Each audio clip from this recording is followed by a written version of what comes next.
Hello everyone and welcome back to the Unexplained Diaries.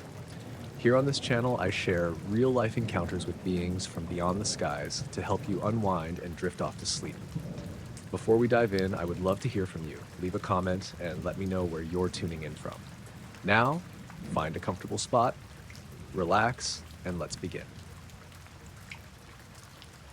I heard something pass over the house at 2:07 in the morning, and the sound was strong enough to wake me before I understood what I was hearing. My name was Peter Langford. I was 49 at the time, and I lived in a village outside York with my wife, Anne.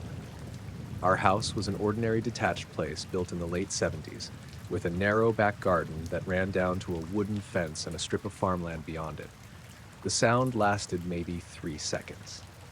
It wasn't like a plane. There was no engine note building up and fading away. It was more like a hard rush of air directly over the roof, followed by one deep thump that I felt through the bedroom wall.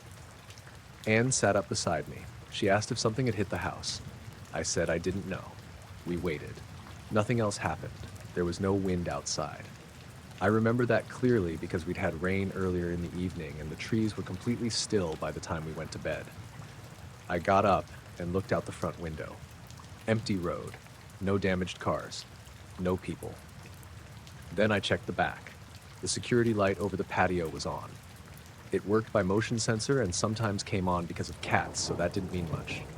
What caught my attention was a pale patch on the lawn. At first I thought something had fallen there. I went downstairs, put on shoes, and took a torch. Anne told me not to go outside if I thought something had hit the roof. I said I was only checking the garden. The air smelled strange when I opened the back door. Not smoke, more like damp concrete mixed with something electrical. That smell you sometimes got from an old extension lid getting hot. The lawn was wet from the earlier rain. About 30 feet from the house, close to the edge of a flower bed, there was a hole. It was perfectly circular. Not approximately circular. Perfect. About 6 inches across. The grass around it wasn't torn up. The edge looked like somebody had pushed a metal tube straight down through the lawn and removed a plug. The missing part wasn't there. No soil pile, no piece of turf, nothing. I crouched beside it and shone the torch down. I couldn't see the bottom. That immediately seemed wrong because our garden soil wasn't deep. I'd installed fence posts and drainage before. You hit heavy clay around 18 inches down. I got a wooden broom handle from the shed. It was about 4 feet long. I lowered it into the hole. It went all the way in without hitting anything. I stopped holding it for half a second. It dropped. I grabbed it before it disappeared. That was when I decided not to mess with it anymore. I laid an old patio slab over the opening. Anne was standing at the kitchen door. She asked how deep it was. I said deeper than it should be. We checked the roof from the upstairs windows. No damage that we could see. No broken tiles, no branches, nothing in the gutter. I checked my phone, 2:26. That surprised me. I thought I'd been outside maybe 8 or 10 minutes. Nearly 20 had passed since the sound. Anne said we should call someone in the morning. We went back to bed. Around 3, I heard a low vibration. It seemed to come through the wall behind the bed. I put my hand against the plaster. There was a faint buzzing. Anne heard it too. We switched off everything we could think of. Heating, bedroom fan, phone chargers. The buzzing continued for maybe 15 seconds and stopped. I looked outside again. The patio light had gone off. The slab was still over the hole. In the morning, I went straight to the garden before making coffee. The slab had moved. It was still flat on the grass, but about 18 inches away. The hole was uncovered. I looked for animal tracks. Nothing. The lawn was damp enough that a fox or large cat should have left marks. I used a tape measure this time. The opening was exactly 6 inches across. I lowered a length of plastic irrigation tube into it. At 3 feet, no resistance. 4 feet. 5. At just over 5.5 feet, the tube stopped. I pulled it out. The bottom foot was wet, not muddy. Just wet. The water smelled slightly metallic. I wiped the tube with a rag and left it outside. By 8:30, I'd convinced myself there had to be a system beneath the garden. The house had been built on land that used to belong to a farm. There could have been old pipes, wells, soakaways, anything. I called the council.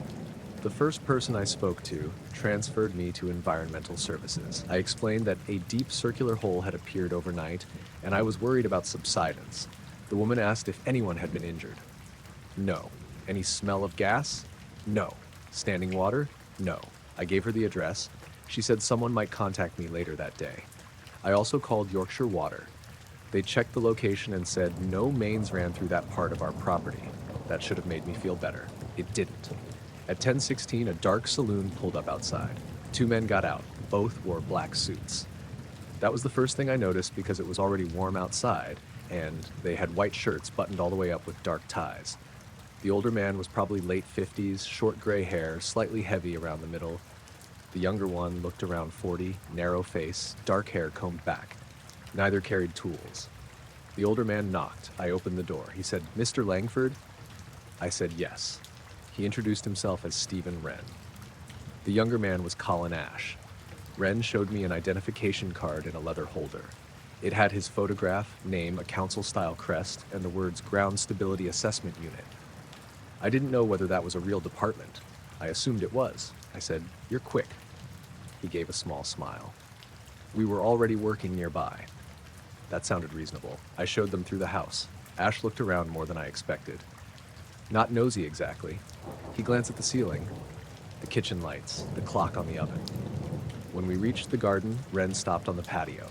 Ash walked directly toward the hole. I hadn't pointed it out. It wasn't hard to see, but there were flower beds, a shed, and patches of bare soil around the garden. He went straight to it. I followed. I said, "That's it." Ash stood over the opening. He didn't bend down. He didn't measure it. He just looked. Wren joined him. For almost 30 seconds, neither man said anything. Then Wren asked when I'd discovered it. I said shortly after 2 in the morning. "Before or after the overhead disturbance?" I looked at him. "What overhead disturbance?" He paused, then said, "The noise you reported." I was almost certain I hadn't mentioned the noise to the council. I had told Anne. That was it. I said I didn't report a noise. Wren looked at Ash. Ash kept staring at the hole. Wren said, "It may have been passed through with the call notes." I told him I had only reported a hole. He gave me a mild shrug. Perhaps I'm mistaken. I asked if somebody else had called about the noise. He didn't answer. Instead, he asked how deep the opening was. I said around 5.5 feet. He nodded. Still no tape measure. No probe, no camera. I said, "Don't you want to check it?" Ash spoke for the first time. "You've already done that." His voice was quiet and flat. I asked how they could inspect ground stability without measuring anything themselves. Wren said this was only a preliminary visit. I asked where their equipment was. In the vehicle. I looked toward the house. Their car was parked out front. Nobody went to get any equipment. Ash crouched. He held his palm over the hole, about an inch above it. I asked what he was doing. "Checking temperature." "With your hand?" He didn't answer. Then he moved his palm slowly from side to side. He asked if I'd felt any airflow. I said no. At any point? No. He stood. Wren asked if the hole had changed depth. I told him it seemed shallower that morning. That interested both of them. Wren asked by how much. I said I wasn't sure because I hadn't measured it properly during the night. Ash asked, "Approximately 4 feet at first?" I stared at him. I said no, it had been deeper at first. His expression changed slightly. Wren looked at him. I said, "Why did you say 4 feet?" Ash replied, "Typical depth for this kind of void." I asked what kind of void it was. Neither answered. Wren walked around the hole slowly. He looked at the grass, then at the fence, then at the bedroom window above the kitchen extension. He asked which room we'd been sleeping in. I pointed upstairs. "That one." "Did you hear anything after the initial sound?" I told him about the vibration around 3. Ash looked at Wren again. That was becoming a pattern. Every time I gave them information they didn't seem to expect, they looked at each other. Wren asked how long the vibration lasted, maybe 15 seconds. "Did the windows move?" I said I couldn't tell. "Any pressure in your ears?" "No." "Headache?" "No." "Nausea?" "No." I asked why he was asking medical questions. He said unusual ground movement could produce low-frequency vibration. That sounded possible. Then Ash asked, "Did your wife hear it too?" I hadn't told them I was married. There was no wedding ring on my hand because I took it off for gardening. I asked how he knew my wife was home. He said household records. I laughed. Council ground inspectors check household records before looking at holes? He didn't respond. Ren stepped in. We're trying to determine whether the vibration was localized. I asked if other houses had reported anything. He said no. That made no sense. If we were the only report, how did they know about the overhead sound? I asked again. Ren avoided it. He asked if anything had fallen from the sky. I said not that I'd seen. Any fragment? No. Metal? No. Stone? No. Black material? I looked at him. What kind of black material? He said general debris. I told him there was none. Ash walked toward the flower bed. He crouched and examined a patch of soil about 6 feet from the hole. There was nothing there. I said, the hole is over here. He didn't answer. He moved to another spot, then another. It was becoming obvious that neither man cared much about the actual opening. They were examining the surrounding ground. I asked what they were looking for. Ren said cracks. There were no cracks. Ash stood and asked whether I had moved the patio slab. I told him I'd put it over the hole during the night and found it shifted in the morning. How far? 1.5 feet. Which direction? I pointed. Northwest. He stared at the grass where the slab had been. Ren asked whether there had been wind. I said no. Rain earlier in the evening. After the sound? No. That answer seemed to settle something for them. Ash looked toward the sky. Then he asked, any lights? I said I hadn't seen any. He asked whether I'd looked. Of course I looked. Immediately, within a minute. Toward the north? I hadn't said which direction the sound moved. I asked why north. He said most aircraft traffic. That wasn't true for our house. The common approach path to the nearest airport was southeast. I told him that. He said nothing. Ren asked if the garden light had activated. Yes. What time? I didn't know. Before you opened the back door? Yes. That was when I realized something. The security light was triggered by movement inside the garden, not by me opening the door. Something had switched it on before I went outside. I said that aloud. Neither man reacted. Ren simply asked, is the sensor reliable? I said mostly. Animals? Sometimes. He nodded. Ash asked if I had a dog. No. Cat? No. Children at home?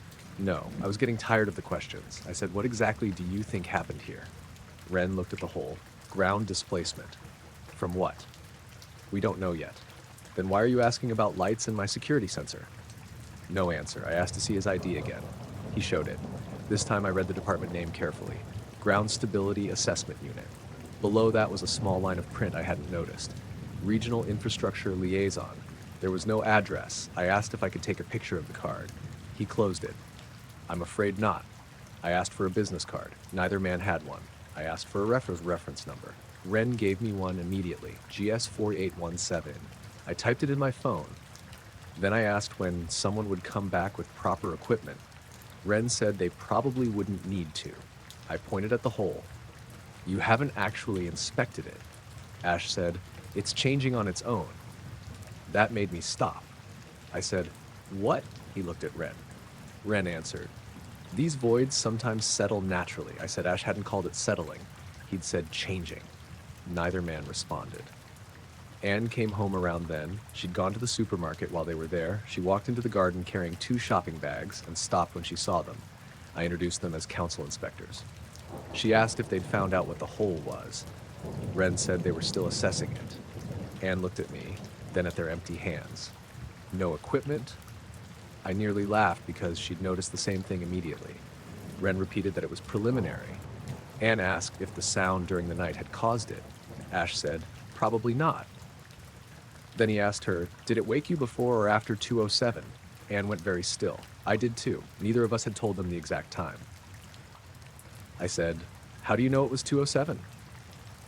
Ash looked at Ren. Ren's face changed, only slightly, but the friendly council worker expression disappeared. He said, that was the reported time. Reported by who? No answer. I told him the visit was over. Ren nodded immediately. No argument. They walked back toward the house. At the patio, I said I was going to fill the hole with gravel after lunch. Ash stopped. Don't. I asked why. Ren said they needed it left undisturbed. I said nobody had given me any official notice. Ash turned around. His voice stayed calm. Don't fill it in until the pressure equalizes. Anne looked at me. I said, what pressure? Ash didn't answer. Ren said, subsurface pressure. From what? Air movement. I pointed at the hole. It's a hole in soil. Ren said, "Just leave it until tomorrow." I asked what would happen if I filled it. He smiled again, but it looked forced. Probably nothing. Then they left. I watched through the front window. Their black car had no council markings. No yellow beacon, no parking permit, just a normal dark saloon. I wrote down the registration as they pulled away. Then I called the council. It took 20 minutes to reach the right person. Nobody named Stephen Wren worked in environmental services. Nobody named Colin Ash either. There was no ground stability assessment unit. My original report was in the system. No visit had been assigned.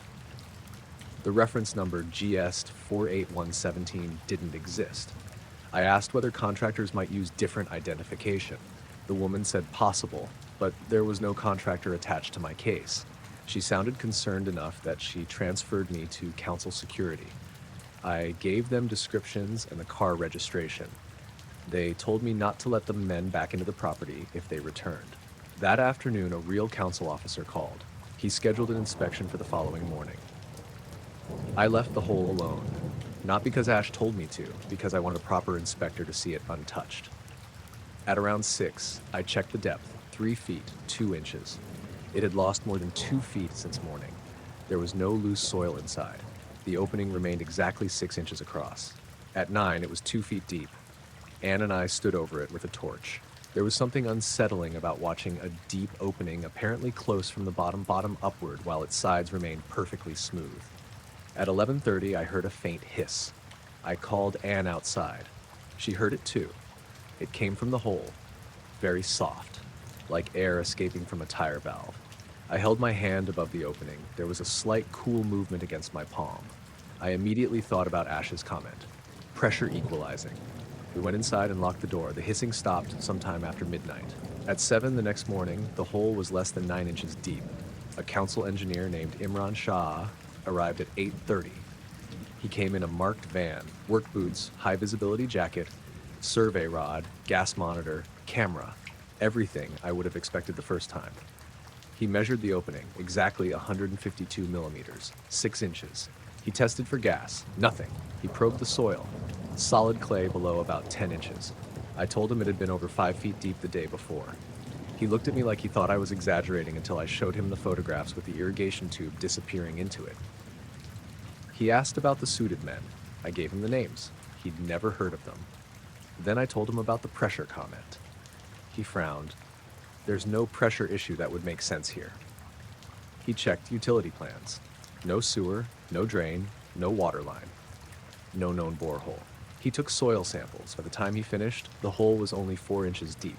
He actually measured it twice because he thought his probe was catching on something. At noon, the opening was gone. Not filled with loose earth. Gone. The lawn was level. A perfect brown circle remained where the hole had been. Imran came back that afternoon to see it.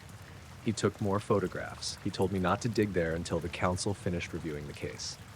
A week later, they gave me permission. I dug down about 2 feet. Normal soil, clay, a few stones, nothing else. The brown circle stayed through most of the summer. Then, new grass grew across it. The council never identified Wren or Ash. Security told me the registration I'd given them belonged to a silver Vauxhall owned by a woman in Leeds, not a black saloon. She had never reported her plates stolen. We didn't see the men again. The following February, almost 9 months later, I woke at 2:07 in the morning. No loud sound, no vibration. I simply woke. Anne stayed asleep. I went to the back window. There was a pale white light over the field beyond our fence. It was low, maybe level with the tops of the trees farther away. It moved slowly from north to south. No blinking, no sound. I watched until it disappeared behind the houses at the end of the road. Then I checked the garden. The grass was flat and wet with frost. Where the circular hole had been, there was a dark ring about 6 inches across. I went downstairs, looked at it through the locked back door, and left it alone. By sunrise, the ring was gone. I saw the light over the quarry at 5:46 on a Wednesday morning. My name was Kevin Morrow. I was 43 at the time, and I lived outside Knoxville, Tennessee. I worked maintenance at a packaging plant on the east side of the city, so I was usually on the road before 6. My route took me past an old limestone quarry that was still active during the week.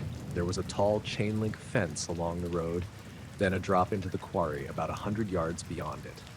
Trucks started moving around 7, but at that hour the place was normally dark. That morning was cold and clear. There had been heavy rain the day before, and the temperature dropped overnight.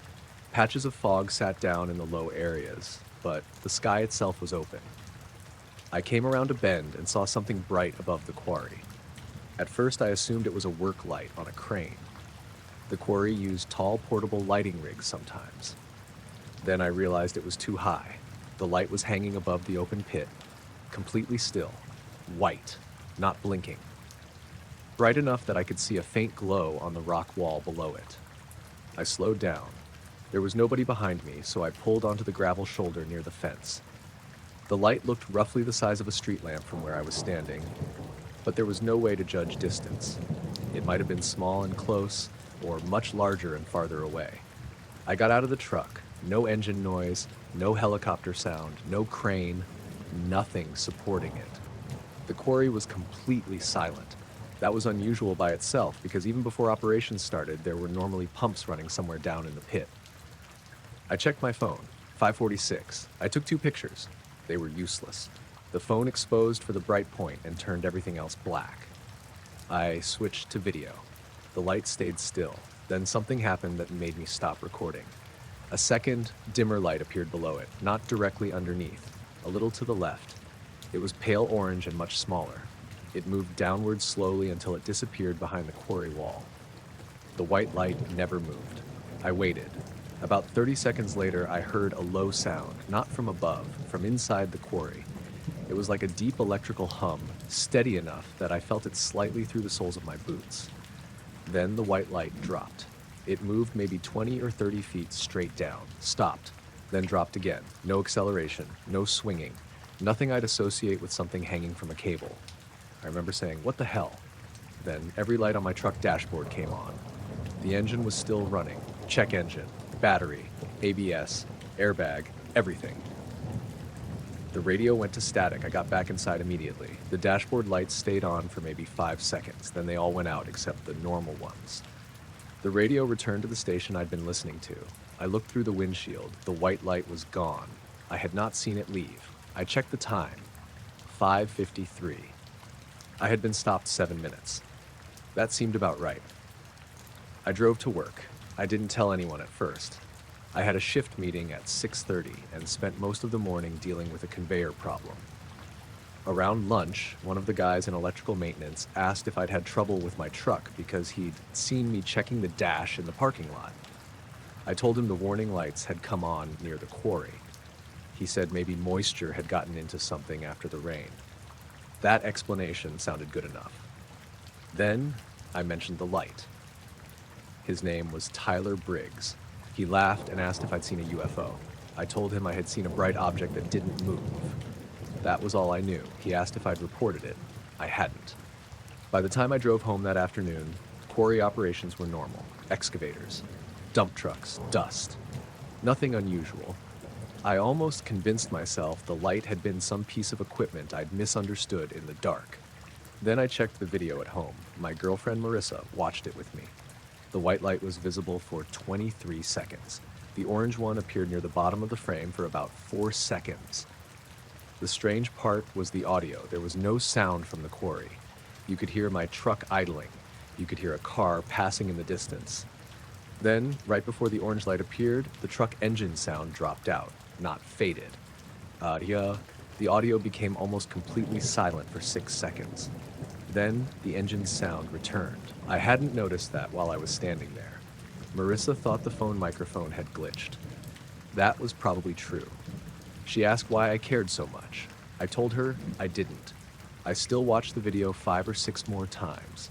That evening, I called the quarry office. I didn't tell them the whole story. I asked if they had been running a crane or lighting equipment around 5:45 that morning. The man who answered said operations hadn't started until 6:30. I asked if security used drones. Not at that hour. I asked if anything unusual had happened. He said no. The next morning, I called the sheriff's non-emergency number. That probably sounds excessive, but I only wanted to know if anyone else had reported something. The dispatcher took my name and phone number. I said I'd seen a bright stationary light over the quarry around 5:46. She asked if I'd seen an aircraft. I said I couldn't identify one.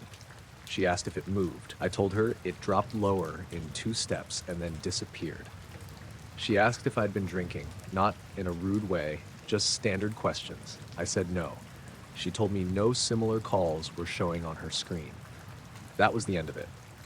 I didn't mention the orange light. I didn't mention the truck dashboard.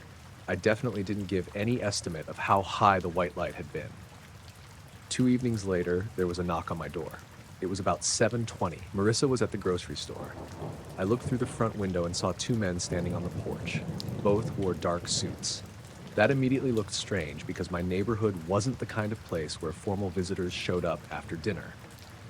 The older man was maybe late 50s, short gray hair, broad face. The younger one looked about 40, very thin, dark hair parted neatly on the side. There was a black sedan parked at the curb. I opened the door but stayed behind the screen. The older man said, "Mr. Morrow?" I said yes. He introduced himself as Calvin Reese. The younger man was Andrew Nolan. Reese showed me an identification wallet. It had his photo, name, a seal, and the words Regional Aviation Incident Assessment. I had never heard of it. I asked if they were FAA. He said they were contractors working with multiple aviation and public safety agencies. That vague wording bothered me immediately. I asked what they wanted. Reese said they were following up on my report of an unidentified light near the quarry.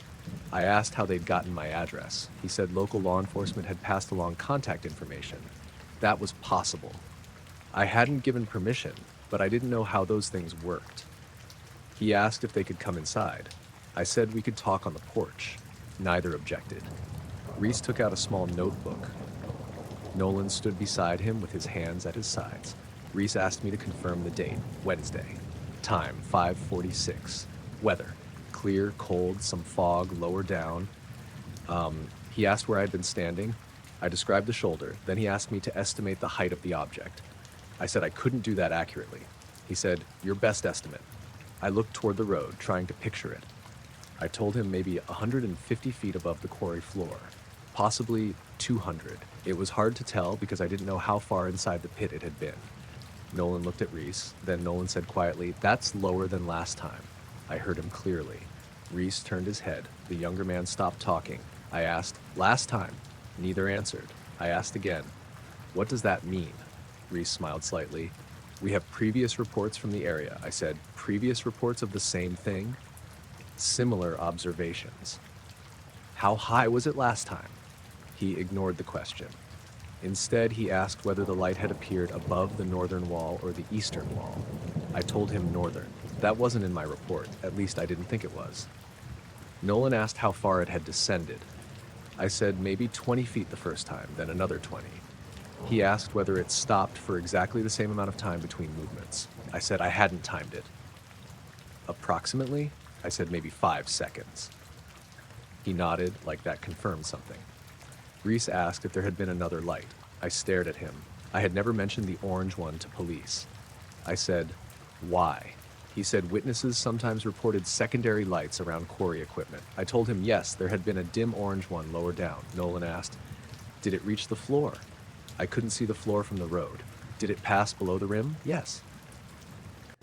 He looked at Reese. Reese wrote something. I said, "Who else saw this?" He said he couldn't discuss other witnesses. I asked if the quarry had reported it. No answer. Then Nolan asked about my truck. What happened to the instrument panel? That was when I stopped feeling like this was a normal interview. I hadn't told the sheriff about the dashboard lights. I hadn't put anything online. I had only told Tyler and Marissa. I said, "Who told you there was a problem with my truck?" Reese looked at Nolan. Nolan's face stayed completely neutral. Reese said, "Electrical interference is a routine question." I said he didn't ask if anything happened. He asked what happened. Neither spoke. I felt my shoulders tightening. I asked if they'd been monitoring the road. Reese said no. I asked how they knew. He said there were multiple observations. Of my dashboard? He gave a small sigh.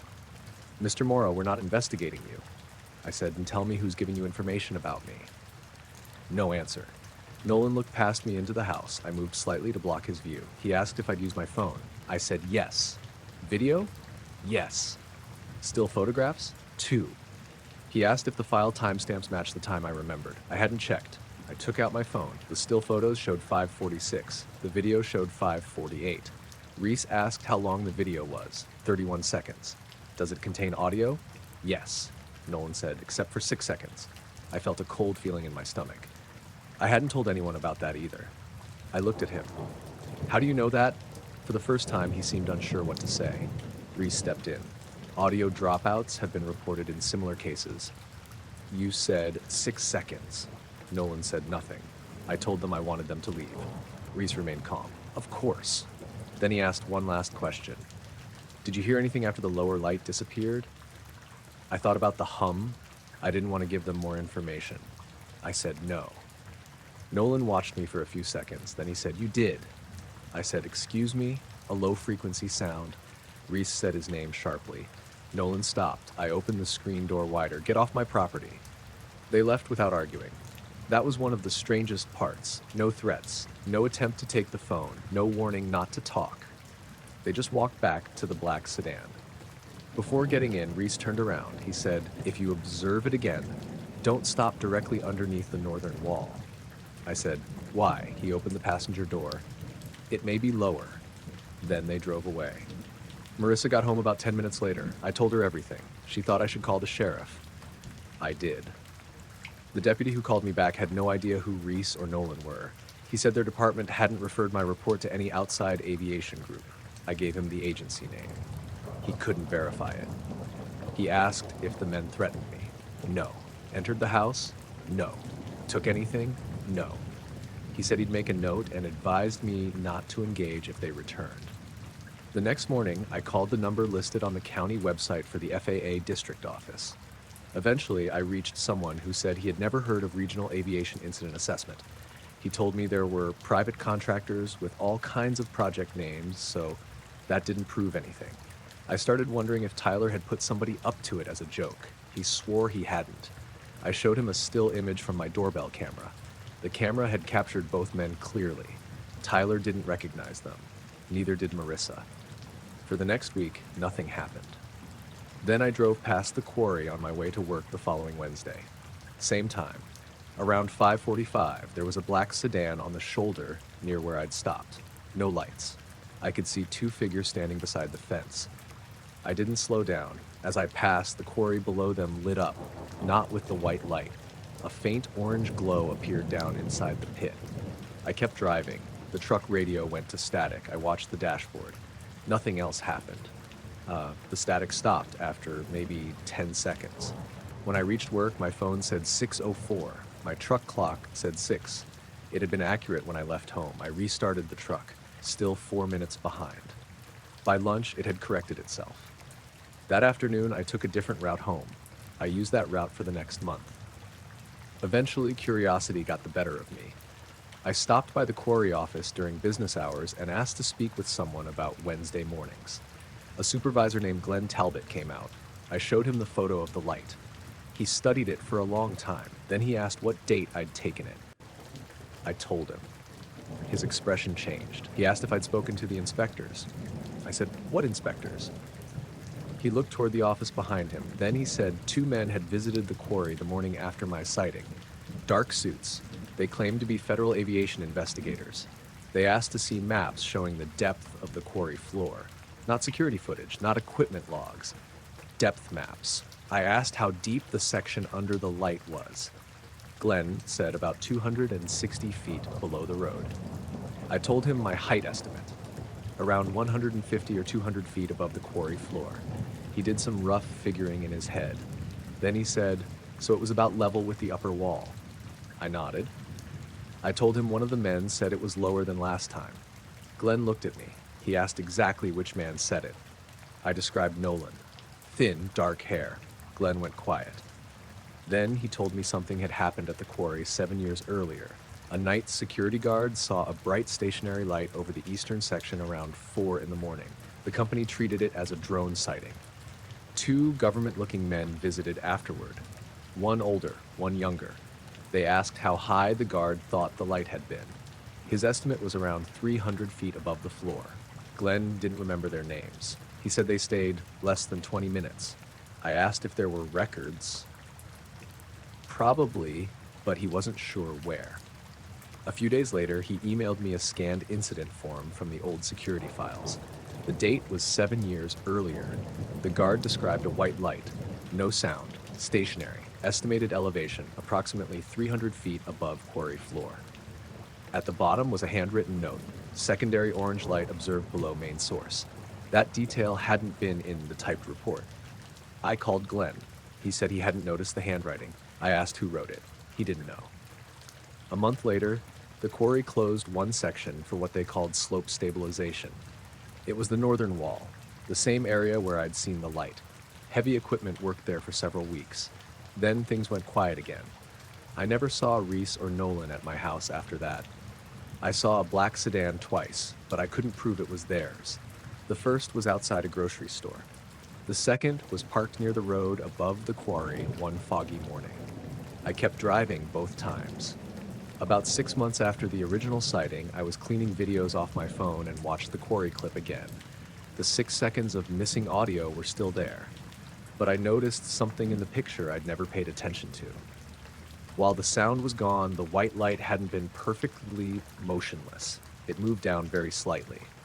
Not enough to notice in real time. Frame by frame, it was clear.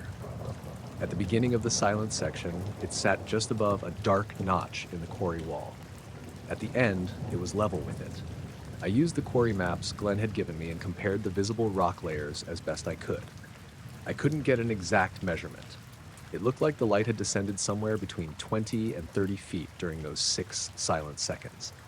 I saved the video to an external drive. The next morning, I took my usual route to work again. The quarry was dark, no black sedan, no lights above the pit. My truck clock stayed accurate the whole way. I first noticed the 2 men across the road at 7:18 in the evening, about 40 minutes after the clinic had closed. My name was Aaron Maddox. I was 39 at the time, and I worked as a veterinary technician at a small animal clinic outside Astoria, Oregon. We treated mostly dogs and cats, with the occasional injured bird or farm animal if someone showed up desperate enough. This happened in February. It had rained most of the day, and by evening the temperature had dropped into the low 40s. Fog was coming in from the river, and the road outside the clinic had that wet black shine it got under the streetlights. I was alone because our veterinarian, Dr. Karen Liu, had left early for a family dinner. The receptionist went home at 6. I stayed late to finish laundry, clean 2 exam rooms, and wait for a dog recovering from sedation until his owner could pick him up. The owner arrived around 6:25. After that, the building was empty except for me and 3 boarded animals in the kennel room.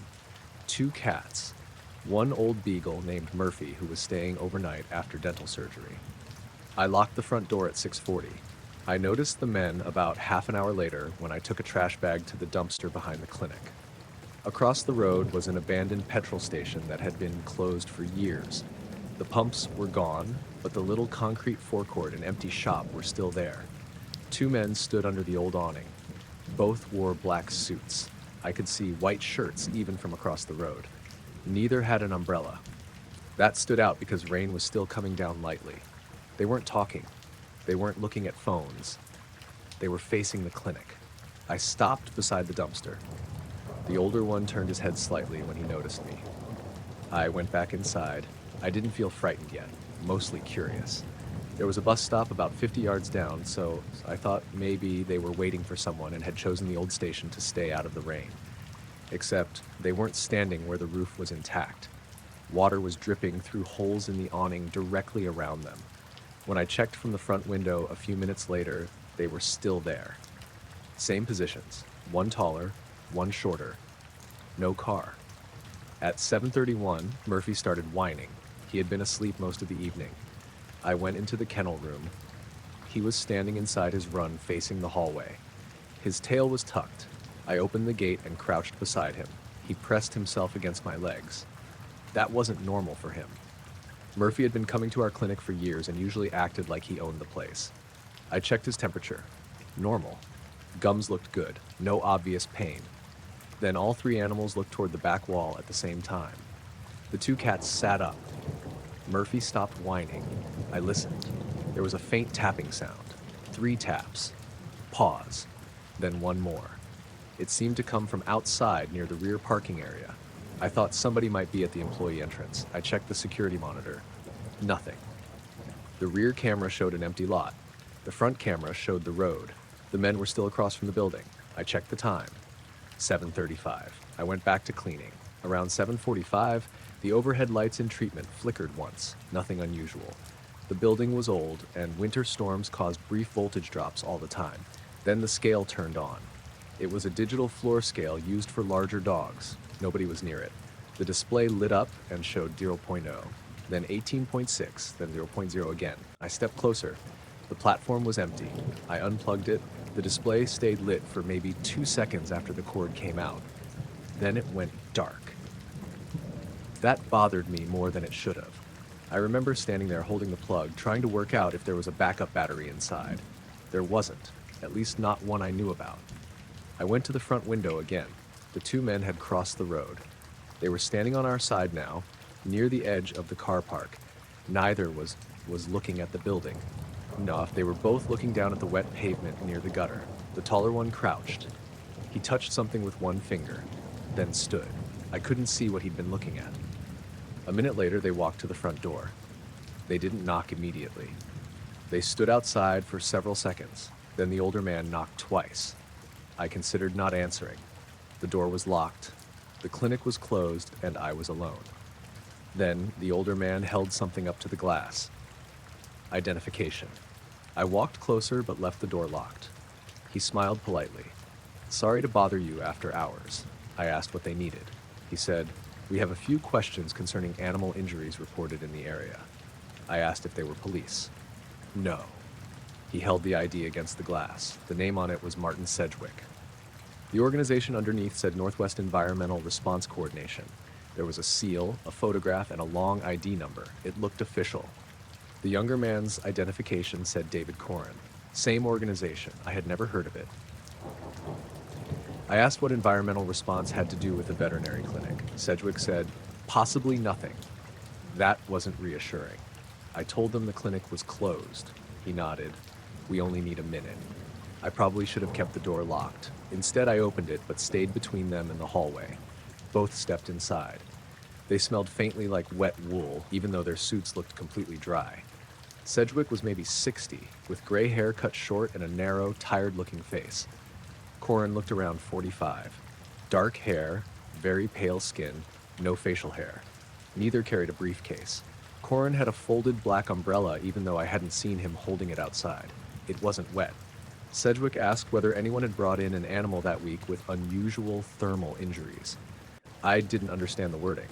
I said, burns? He nodded. I told him we'd treated one dog with a minor kitchen burn on a paw and a cat that had gotten too close to a wood stove.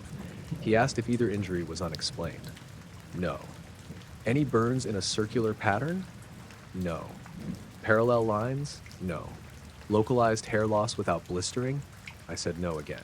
Corin was looking toward the kennel hallway. Murphy had started whining. Sedgwick asked if we treated any wildlife.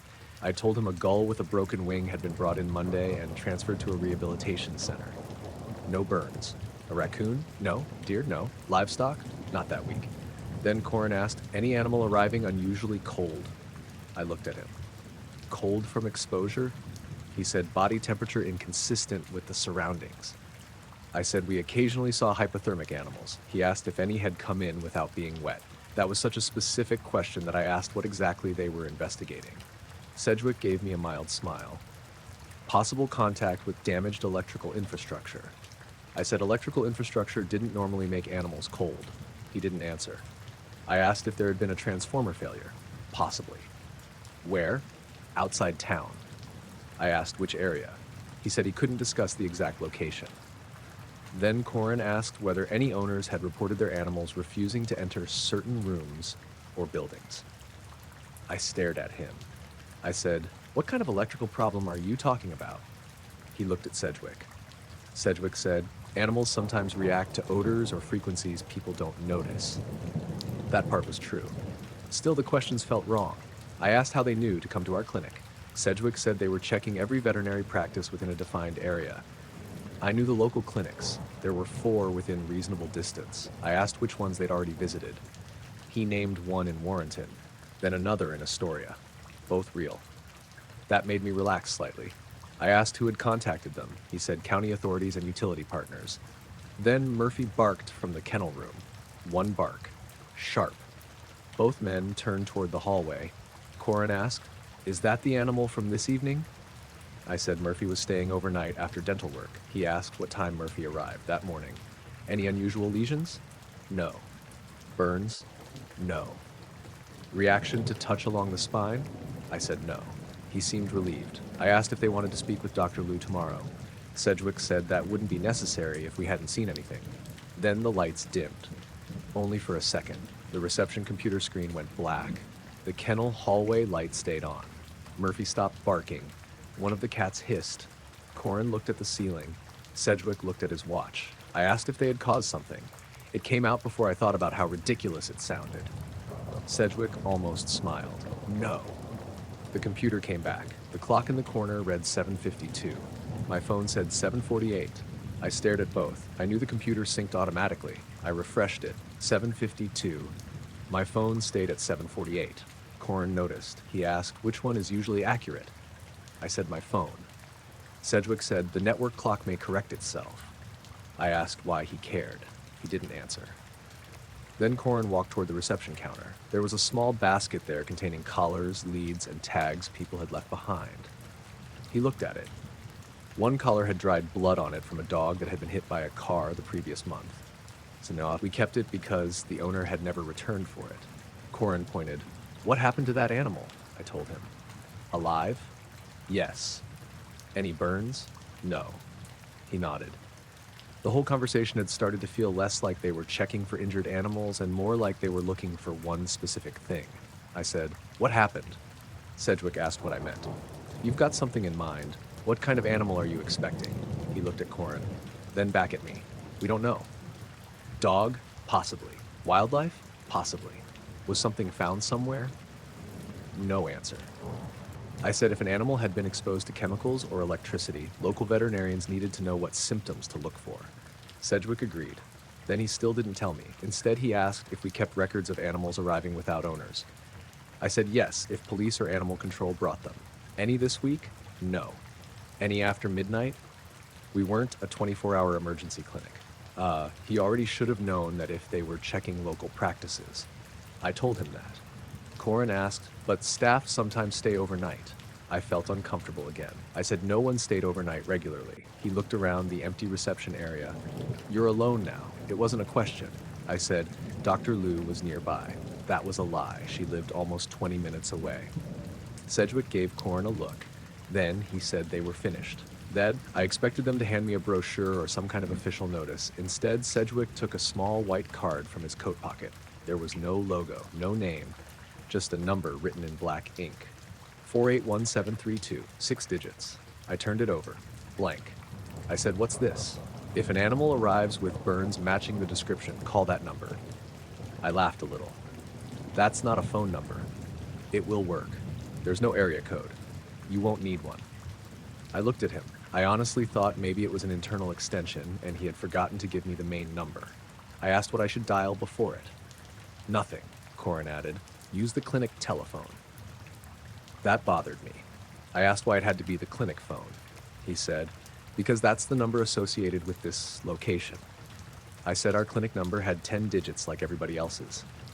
Neither man smiled. Sedgwick thanked me for my time. They turned toward the door. Before opening it, Corin looked back at me. If one arrives, don't wash the affected area. I asked why. He said, you could remove useful residue. I asked what residue. He opened the door. No answer. They walked across the car park. There was still no vehicle nearby. They headed toward the abandoned petrol station. The fog had thickened, and within maybe 30 seconds, I couldn't see them anymore. I locked the door. The first thing I did was call Karen. I told her 2 men claiming to be environmental investigators had come in asking about burned animals. She thought they might be from the utility company. I asked if anyone had contacted her. No. I read her the organization name. She had never heard of it. Then I told her about the six-digit number. She said not to call it. That was exactly what I had already decided. I put the card beside the reception phone. At 8:10, I finished locking up. Murphy had settled. The cats were quiet. I stepped outside. There was no black car. No men. Across the road, the old petrol station was empty. I looked at the place where Corin had crouched earlier. There was something in the gutter. A small patch of grass and weeds beside the pavement had turned brown, maybe a foot across. I walked closer. The plants weren't burned black. They were pale and flattened. The center of the patch was completely dry, even though everything around it was wet from rain. I didn't touch it. I got in my car and drove home. The next morning, Karen and I called the county. Nobody had heard of Northwest Environmental Response Coordination. The electric utility hadn't sent anyone to local veterinary clinics. Neither had animal control. Karen called the Warrenton practice the men claimed to have visited. They had been there. That was the strangest part. A technician there said two men in dark suits came in Tuesday afternoon asking whether they'd treated animals with unexplained burns. Same general description. They left a six-digit number too, not the same one. Theirs was 481729. We called the Astoria Clinic. Same story. Their number ended in 730. Ours ended in 732. We started wondering who had been assigned 731. Karen called the only other veterinary office between Astoria and us. A mobile farm vet named Dr. Alan Rise. He answered personally. Two men had visited him Wednesday. They asked whether he'd seen burns on cattle, horses, or dogs. They left a card. 481731. None of us called the numbers. Around lunch, I remembered what Corin had said. Use the clinic telephone. We had an old landline system with an outside line prefix. Normally, you dialed 9, then the number. I picked up the handset and dialed 481732 without the 9. I expected an error tone. Instead, the line clicked. Then someone answered. No ringing. A man's voice said, North Coast, Site 32. I froze. I said nothing. The voice asked, animal received? I hung up. Karen stared at me. She asked what happened. I told her. She picked up the phone and pressed redial. This time we got the normal internal error message. Invalid extension to guide. We tried the 6 digits manually. Same thing. Nothing. That afternoon, one of our clients brought in a Labrador named Cooper because he'd been limping after running through brush near his house. While I checked his paw, I found a patch of missing hair on his lower chest. The skin underneath wasn't red. No blistering, no wound, just a smooth oval area with short, broken hair around the edge. I asked the owner, Martin Ellis, if Cooper had been near a heater, fire, or chemical. No. Had he been outside overnight? Yes. Martin lived on several acres near the river. He said Cooper had refused to come inside around 1 a.m. and stood near the fence barking toward a field. Then he came in later smelling like hot pennies. Those words made my stomach tighten. I called Karen into the exam room. We checked the area carefully. Cooper's temperature was normal. No pain, no swelling, nothing medically alarming. Karen took photographs and clipped a tiny amount of hair from the edge for our own record. We did not call the 6-digit number. We told Martin to monitor the skin and come back if anything changed. Cooper went home. About 20 minutes later, the clinic phone rang. The display showed no number. Karen answered. She listened for several seconds, then handed the phone to me. A man said, "Did an animal arrive?" I recognized Sedgwick. I didn't answer his question. I asked how he knew. There was a pause. Then he said, "Was the affected area washed?" I hung up. We called police. An officer came by, took the card, and wrote an informational report. He called the 6-digit number from his mobile. Nothing happened. He tried through our clinic line. Invalid extension. He looked at us like he didn't quite believe the story, but he took it seriously enough to keep the card. Cooper came back 3 days later. The hairless patch looked completely normal. No infection, no burn. Hair had already started growing through the center. Martin said Cooper was behaving normally. No more barking at the field. No strange smell. I was relieved. The two men never came back to the clinic. A black sedan did show up once about a week later. It parked across from the old petrol station at dusk. I could see 2 people inside. I closed the blinds and called Karen. When I checked again 10 minutes later, it was gone. Months passed. The flattened patch beside the road grew back. Murphy recovered from his dental work and went home with his owner. Nothing else unusual came through the clinic. Then, the following winter, we replaced our old telephone system. The installer removed a panel in the utility room and found a paper list taped inside the cabinet. It had apparently been there for years. Most of it was handwritten extension information. Reception, treatment, pharmacy, office. At the bottom were four 6-digit numbers: 481729, 481730, 481731, 481732. Beside ours, somebody had written one word in faded pencil: veterinary. Karen photographed paper before the installer removed the old equipment. I took a copy home with me that night. I finished my shift, locked the clinic, checked the empty road outside, and drove home through the rain. The light first appeared between Building C and the parking structure a little after 2 in the morning. My name was Marcus Ellery. I was 54 at the time, and I worked nights as a security guard on a construction site outside Charlotte, North Carolina.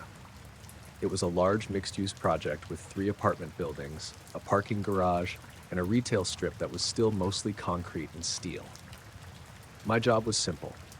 I sat in a portable security cabin near the main gate, watched the cameras, made rounds every hour, and called somebody if copper thieves, teenagers, or drunk people decided to wander onto the property.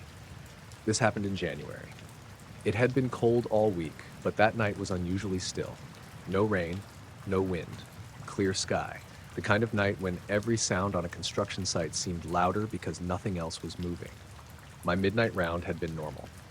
I checked the fence, the tool containers, the temporary power boxes, and the lower floors of the parking structure. I came back to the cabin around 12:40, made coffee, and spent the next hour watching cameras. At 2:06, camera 7 flickered. Camera 7 looked down the service lane between Building C and the garage. The picture went gray for maybe 2 seconds, then returned. I assumed moisture had gotten into a connector. Then I saw a pale light near the far end of the lane. At first I thought it was somebody carrying a flashlight. It was about 5 feet above the ground and roughly the brightness of a weak headlamp. The strange part was that I couldn't see anyone holding it. The camera had decent night vision. If there had been a person, I should have seen at least a shape beneath it. I watched. The light moved slowly toward Building C. Not bobbing like a flashlight, not bouncing, just drifting at a steady height. I leaned closer to the monitor. There were no shadows moving with it. It passed behind a stack of drywall and disappeared. I waited for it to come out the other side. It didn't. I checked the other cameras. Nothing. Then camera 9, which looked toward the north entrance of Building C, flashed white. For 1 frame, maybe less, the whole image became bright. When it returned, the pale light was there. That was impossible if it had physically moved from where I'd first seen it. It would have had to travel through the building. I picked up the radio. There was nobody else working security that night, but the site superintendent kept a radio at home during major pours and overnight deliveries. I almost called him. Then I decided I'd look stupid if it was just a worker or electrical issue. I checked the sign-in sheet. Nobody was supposed to be on site. The last concrete subcontractor had left at 9:15. I looked through the cabin window. From where I sat, I could see part of Building C and the edge of the garage. No light. I checked camera 9 again. It was still there. That bothered me. I could see the area on the monitor, but not through the actual window. I turned off the cabin interior light to reduce the reflection. Still nothing outside. On the monitor, the pale light moved behind one of the unfinished concrete columns. Then it stopped. Half of it remained visible. It stayed that way for maybe 30 seconds. Then it went out. I sat there listening. Nothing. A few minutes passed, then I heard a metallic sound from somewhere on site. One hard clang, like somebody had dropped a length of pipe onto concrete. I checked every camera. Empty. At 2:14, I heard another clang, this one closer. Then another. 3 total, all spaced maybe 10 or 15 seconds apart. I stood up and reached for my coat. My next round wasn't due until 3. Normally, I would have gone out immediately if I thought someone was on the property. That was the job. But I didn't. I don't have a good explanation for why. Something about the light had made me uncomfortable in a way that ordinary trespassers never did. I had dealt with people breaking into sites before. People made noise. People moved unpredictably. People tried to hide when they saw cameras. This thing had moved like it didn't care whether it was seen. I stayed inside the cabin. I locked the door. That was technically against procedure during an active patrol shift, but I did it anyway. At 2:19, the temporary power lights in Building C went off. Only Building C. The garage lights stayed on, the cabin power stayed on, the monitor for camera 9 filled with static.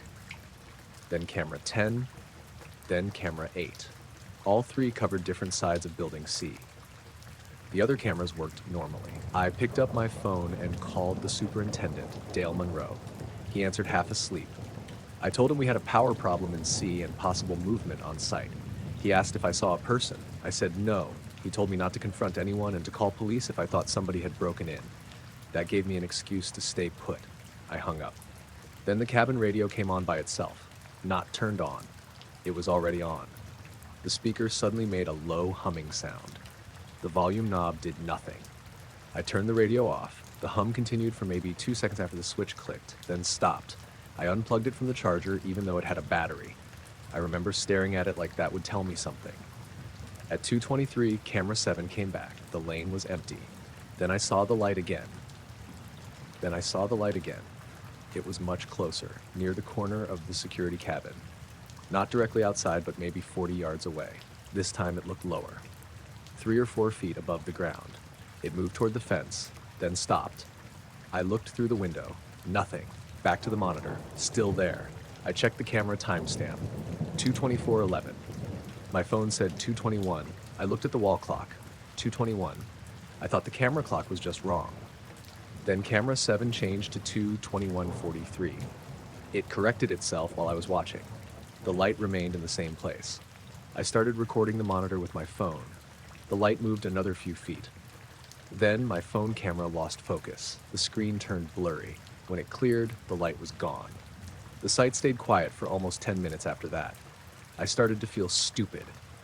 I considered going out to check the power box. Then something brushed the outside wall of the cabin. Not knocked. Brushed. A slow scraping sound moving from the back corner toward the door. I froze. The cabin walls were thin aluminum panels. I could hear it clearly. Scrape. Pause. Scrape. Then silence. I looked at the door. The small window in it was dark. I didn't open it. I called the police. I told the dispatcher I was working security at a construction site and believed somebody was trespassing. I didn't mention the light. She asked if I could see anyone. I said no. She said officers would check the area. While I waited, I heard the scraping sound again, this time on the opposite wall. It lasted maybe 5 seconds, then stopped. The security cameras showed nobody near the cabin. A patrol car arrived at 2:47. 2 officers searched the site. I stayed with them after they came to the gate. We walked Building C, the garage, and the service lane. Nothing. No people, no damaged fence, no open containers, no footprints that looked unusual. The ground was hard and dry, so footprints wouldn't have shown well anyway. One officer checked the temporary electrical panel. The breaker feeding Building C had tripped.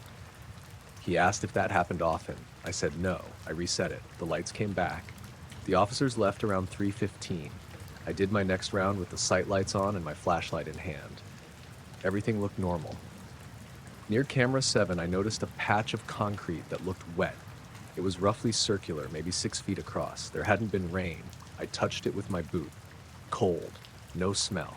I made a note. By sunrise, the patch was gone. Dale arrived at 6:30. I told him most of what happened. I left out the scraping because I already felt like the story sounded ridiculous. We checked the cameras. The footage was there, mostly.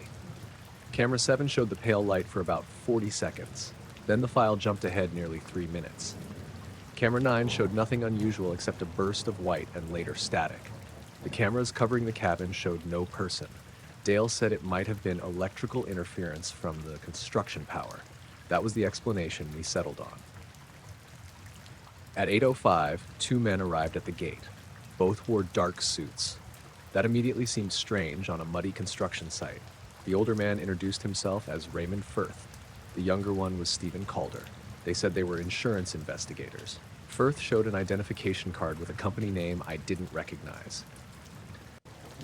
North Atlantic Risk Review. I asked what claim they were investigating. He said there had been a reported electrical event overnight. That surprised me because Dale hadn't called our insurance company yet. I looked at him. He looked confused too. Firth said they sometimes received automated notifications from site monitoring systems. Dale said our site didn't have anything connected to the insurer. Firth didn't argue. He just asked if they could speak with the overnight watchman. That was me. We went into the site trailer. Calder carried a clipboard. Firth asked me to start from the beginning. I told him camera 7 flickered, and I saw a light moving between building C and the garage. He asked what color. Pale white. Height? 5 feet or so. Speed? Walking pace? Maybe slower. Did it blink? No. Did it cast a shadow? I hadn't noticed one. He wrote everything down. Then he asked if I went outside. I said no. He stopped writing. Calder looked up. Firth said, "You remained in the cabin?" "Yes, for the entire observation, until police arrived." Calder asked, "You never approached it?" "No." "Not even after the first camera interruption?" "No." The two men looked at each other. Something changed immediately. Before that, they had seemed interested in every detail.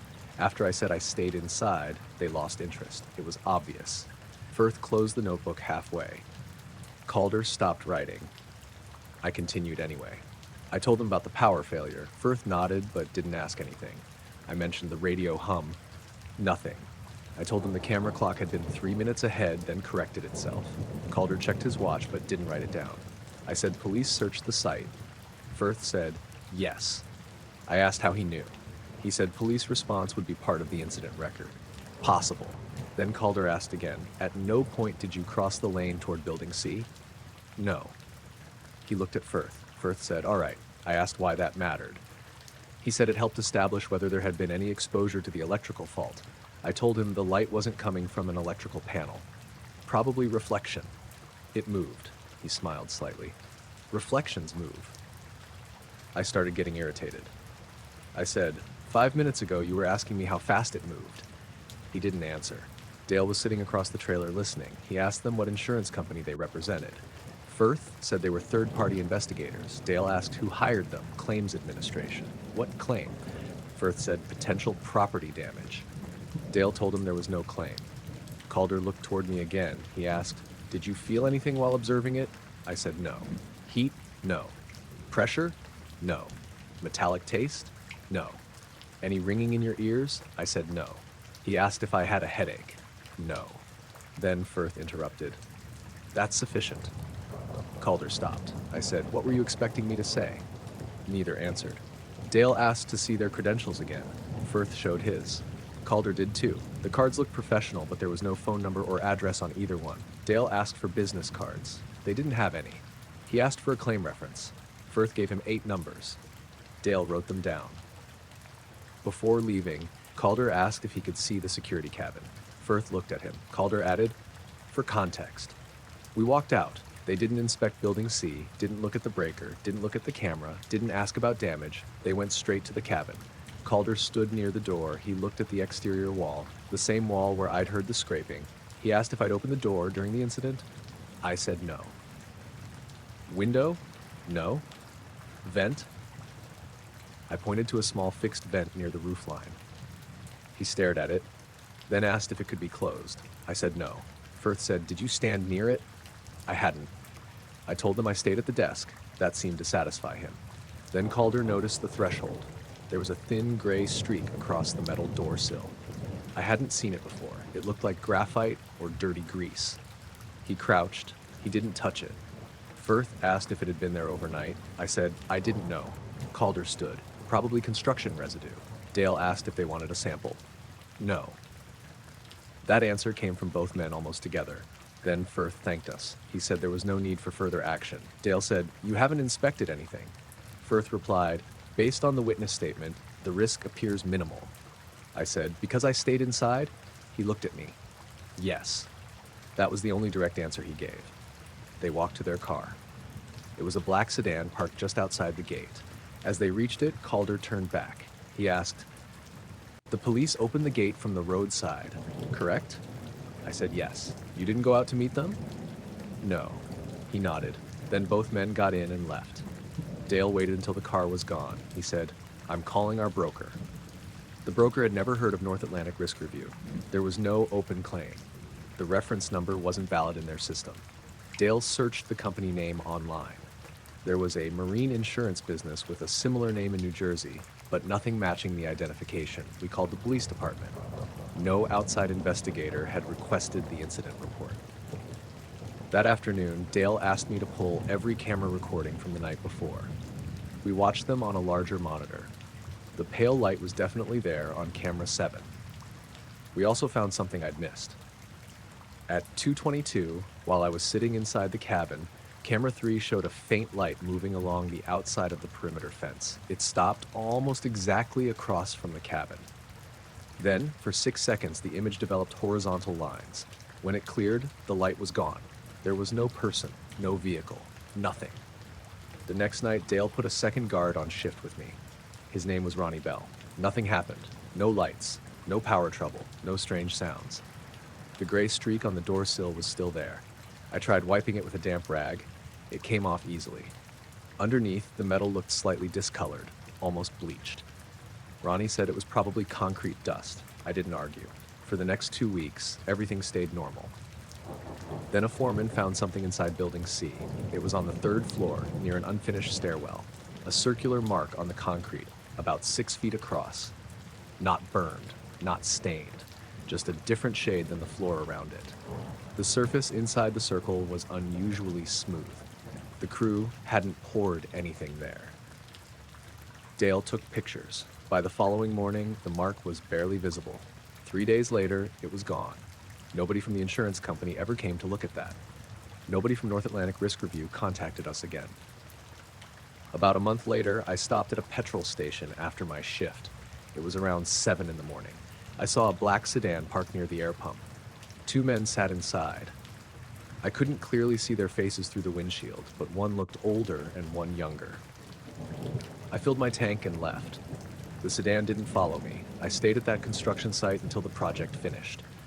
The temporary cabin was removed that summer. Before they hauled it away, I checked the wall where I'd heard the scraping. There were 3 faint vertical marks in the aluminum. Each started near the bottom and stopped about shoulder height. They looked like somebody had dragged something blunt upward across the surface. I showed Dale. He said they were probably from moving equipment. That was reasonable. I took one picture anyway. After the project ended, I went back to regular commercial security work. I never saw Firth or Calder again. I never saw another light like the one between those buildings. The last night I worked the site, I finished my final round at 5:30, signed out, locked the cabin, and drove home as the sun came up. I noticed the object because I was taking pictures of the sunset, not because I was looking for anything unusual. My name was Adrian Foster. I was 46 at the time, and I lived outside Lincoln in a village surrounded by flat farmland. I worked as a building surveyor, and photography was just something I did after work when the weather was decent. This happened in October. It had been windy all afternoon, but by 6, the wind had dropped and the sky had cleared in the west. There was still a lot of cloud farther east, and the light had that dull orange look you got right before sunset. I drove out to an old farm track about 3 miles from my house because there was a good view across the fields. About a mile away stood a radio mast. I didn't know exactly what it was used for. Mobile phones, emergency services, local radio, maybe all of them. It was a tall steel lattice tower with 3 red lights on it. I'd photographed it plenty of times. That evening, I parked in a gravel pull-in beside the track and walked maybe 50 yards along a hedgerow. I had my DSLR and a small tripod. I took a few pictures facing west. Then I turned east because the clouds over the radio mast were catching the last light. That was when I saw something above it. At first, I assumed it was a helicopter. It was dark and roughly oval from where I stood. No lights, no obvious tail. It seemed to be hanging slightly to the left of the mast. I raised the camera and zoomed in. The object was still there. I took a picture, then another. I checked the screen. The shape was visible, though not clearly. It looked flatter in the photograph than it did to my eyes, almost like a dark bar with rounded ends. I looked up again. It hadn't moved. The mast lights blinked normally beneath it. I remember checking that specifically because I wondered if the object might be something attached to the tower. It wasn't. There was clearly open sky between the top of the mast and the dark shape. I took 6 or 7 more pictures. Then I switched to a longer lens from my bag. That took maybe 30 seconds. When I looked back, the object was still there, but seemed slightly lower. I couldn't tell if it had actually descended or if the cloud behind it had changed. I took another series. The autofocus struggled. That wasn't unusual in low light, so I switched to manual. While I was adjusting focus, the red warning light at the top of the mast went out. The 2 lower ones stayed on. A few seconds later, they went out too. The mast became a black line against the sky. Then my camera screen went blank. The camera still had power. The little green access light flashed, but the rear display wouldn't come on. I pressed buttons. Nothing. I turned it off and back on. Still nothing. Then I heard a low sound. It seemed to come from the direction of the mast. Not loud, more like a vibration than an engine, a steady low tone. I could feel it through the tripod when I put my hand on one of the legs. I looked up. The dark object was moving, very slowly. It drifted sideways away from the mast. There was no visible tilt or turn. It just moved across the sky. Then it faded into the darker cloud behind it. I waited for it to come out the other side. It didn't. The mast lights came back on. My camera display returned at the same time. That part bothered me. I checked the photographs. Most looked normal. The object was visible in 5 of them. In 2 others, the sky above the mast was completely washed out, like the exposure had been wrong. One image was strange for another reason. There was a pale vertical streak running from the top of the mast toward the object.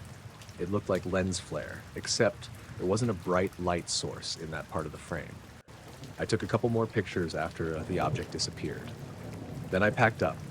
As I walked back to the car, I noticed a vehicle on the road behind me. It was parked about 200 yards away near a field gate. Dark saloon. No headlights. I couldn't see anyone inside. I assumed it belonged to a farmer. When I got into my car, the other vehicle started moving. It drove away in the opposite direction. I went home. My wife, Rachel, was cooking dinner. I showed her the pictures. She thought it looked like a helicopter seen from an odd angle.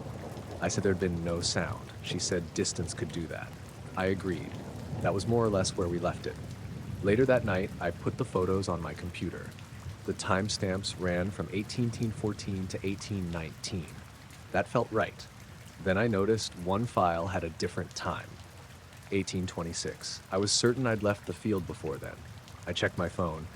I'd sent Rachel a message from the car at 1823 saying I was heading home. The 1826 image showed the radio mast from roughly the same position, but I didn't remember taking it. The object wasn't visible. The frame was darker. At the far left edge, near the hedge behind me, there was a small, bright shape, probably a reflection. I couldn't make anything useful out of it. The next day, I posted one of the clearer pictures in a local photography group. I didn't call it anything dramatic. I just asked whether anyone knew what kind of aircraft it might be. Most people guessed helicopter, drone, or bird, blurred by exposure. One man said it resembled a distant Chinook seen side-on. That explanation made sense, except I hadn't seen rotors or heard anything. A woman commented that she'd seen a strange light near the same mast the week before. Her comment disappeared later that day. I assumed she'd deleted it. 2 days passed. Nothing happened. Then on Friday afternoon, I received a call from a withheld number. A man asked if I was Adrian Foster. I said yes. He said he was following up on photographic material associated with telecommunications infrastructure.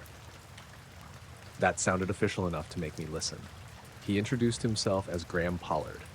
I asked who he worked for. He said, Infrastructure Compliance Liaison. Not a department I'd heard of. I asked if this was about the radio mast. He said yes. He wanted to know if I still had the original files. I said I did. He asked if anyone else had copies. My wife had seen them. I had uploaded one online. He asked where. I told him the photography group. Then he asked if I would be available for a short interview. I said if someone wanted to email me from an official address, I'd look at it. There was a pause. Then he said they would visit instead. I didn't agree to that. I said, no, send me an email. He thanked me and ended the call. No email came. I searched infrastructure compliance liaison. Nothing useful. There were plenty of government infrastructure departments, but not that exact name. I forgot about it until Sunday. At 3:40 in the afternoon, somebody knocked at the door. Rachel was visiting her sister. I looked through the front window. Two men stood on the path, dark suits, black overcoats. One was in his late 50s, maybe 60, with gray hair and a broad forehead. The other was younger, mid-40s, thin, dark hair, narrow face. A black saloon was parked across the street. I opened the door, but left the chain on. The older man said, "Mr. Foster, Graham Pollard." So this was the caller. The younger man introduced himself as Ian Selby. Pollard showed me an identification wallet. There was a photograph, his name, and a seal that looked vaguely governmental. Underneath it said Communications Site Safety Review, different wording from what he'd said on the phone. I asked about that. He said Infrastructure Compliance Liaison was the unit, Communications Site Safety Review was the project. That answer sounded rehearsed. I asked what they wanted. Pollard said they were confirming the location from which I'd taken the photographs. I said the location was obvious from the pictures. He smiled slightly. "We need the exact position." I asked why. "Line of sight analysis." That sounded plausible. I stepped outside and closed the door behind me. I didn't want them inside. Pollard took out a small notebook. Selby carried a stiff black folder. Pollard asked which road I'd used. I told him. Which direction had I parked? Northbound. How far had I walked? Maybe 50 yards. Which side of the hedge? West side. Had I crossed the drainage ditch? No. He asked where my tripod had been placed relative to a wooden gate. I looked at him. There had been a wooden gate near where I parked, but it wasn't visible in the photograph I'd posted. I said, "How do you know there was a gate?" He didn't answer directly. Site mapping. I asked if they'd been out there. Yes. When? This morning. That was possible. Then Selby opened the black folder. He pulled out a photograph. He held it toward me. I recognized the place immediately. The gravel pull-in, the hedge, the radio mast in the distance, and me. The picture had been taken from behind. I was standing at my tripod with my camera raised. I could see the back of my jacket, my camera bag on the ground, and my car beyond me. For a second, I didn't say anything. Then I asked, "Where did you get that?" Pollard said, "Routine site documentation." I took a step closer. The photograph had been taken from maybe 30 or 40 yards behind me, somewhere along the road. I hadn't seen anyone there. I pointed at myself. "That's me." "Yes." "You photographed me?" Pollard said the location was photographed. I felt my face getting hot. I said, "Without telling me?" Neither answered. I asked when it was taken. Selby looked at the bottom of the photograph. There was no visible timestamp. Pollard said, "During the observation." That was the first time I actually felt afraid. Not because two men had a photograph of me. Because I remembered the dark saloon parked near the field gate after I finished taking pictures. If they'd been there the whole time, they had watched me before I ever noticed the car. I asked if that had been their vehicle. Pollard said, "Possibly." I said, "Either it was or it wasn't." He gave a small shrug. Several teams were working in that area. I asked what teams. No answer. Selby handed me the photograph. "Show us where you were standing." I pointed to my position in the image. He said, "Exactly." I tapped the ground near the tripod legs. "Right there." He looked at Pollard. Pollard asked how certain I was. "Very." "Did you move at any point?" "Of course. I changed lenses." "No." "Did you relocate the tripod?" I thought about it. I had shifted it slightly because one leg was sinking into soft ground. Maybe a foot. I told him that. Selby asked which direction. I said toward the road. He marked something on a sheet inside the folder. I asked why a 1-foot difference mattered. Pollard said it affected the viewing angle. I said, "Not enough to matter at that distance." I worked as a building surveyor. I dealt with lines of sight and measurements all the time. He knew I knew that. His expression changed a little. Then he asked whether I had seen the object before setting up the tripod. No. Had I heard anything before seeing it? No.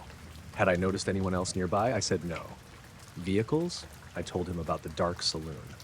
Selby looked down. Pollard said, "Anything else?" I said no. Then I asked who had taken the photograph. Neither answered. I looked at it again. Something else bothered me. The picture showed my camera raised. That meant it was taken while I was photographing the object. But the sky above the mast in their picture was blank. No dark shape. I pointed that out. Pollard leaned closer. The exposure may not have captured it. I said the object was dark against a brighter sky. It should have been visible. Selby said, not necessarily. I asked to see the original file. He said this was a printed reference image. I asked where the camera had been positioned. Pollard said, roadside. That wasn't true. The angle was too low and too close to the hedge. I walked that area often. To get that view, someone would have needed to be inside the field behind me. There was a locked farm gate between the road and that field. I said so. Selby looked at Pollard. Pollard asked, was the gate locked that evening? Yes. Did you check? I saw the chain. He wrote that down. That irritated me. I said, you people took the picture. You tell me how you got in. Pollard closed his notebook. We're not here to discuss the documentation team. I asked what they were actually investigating. He said possible interference around the telecommunications site. I asked if the object had caused it. No determination has been made. Do you know what it was? No. That answer came quickly. Then Selby asked, did you hear the mast? I stared at him. I said I'd heard a low tone. Pollard looked at him. Selby continued. Before or after the upper warning light failed, I hadn't told anyone the warning lights failed. Not online, not on the phone, not even Rachel, as far as I remembered. I said, how do you know the lights went out? Pollard replied, the mast operator recorded a brief fault. Possible. I asked if they'd talked to the operator. Yes, I asked for the company name. He said he couldn't disclose it. The mast had a sign on its fence with the company name. There was nothing secret about it. I told him that. He didn't respond. I asked about the photograph again. Selby took it back. As he slid it into the folder, I saw another image underneath, only part of it. It looked like the same location at night. The radio mast was visible. Near the top of the frame was a pale oval light. I reached toward the folder. What is that one? Selby closed it. Unrelated. I said, that's the same mast. Pollard said, Mr. Foster, we only needed to verify your position. I asked when the second photograph was taken. No answer. I asked if there had been previous sightings. Pollard looked at Selby. Then he said, people photograph infrastructure for many reasons. That wasn't an answer. I told them I was finished talking. They didn't argue. Pollard thanked me. Then he asked if I'd retained the original memory card. I said yes. He asked where. I laughed. I'm not telling you that. He nodded. That's fine. That surprised me. I expected them to push. Instead, they both stepped toward the path. Before leaving, Selby turned around. He said, your last image was taken after you left the position. I felt my stomach tighten. I asked what he meant. He said, the 1826 image. I had never mentioned that file. I stared at him. Pollard said his name quietly. Selby looked away. I said, how do you know about that picture? Pollard answered, metadata can be inconsistent. You haven't seen my files. No response. I said it again. You haven't seen them.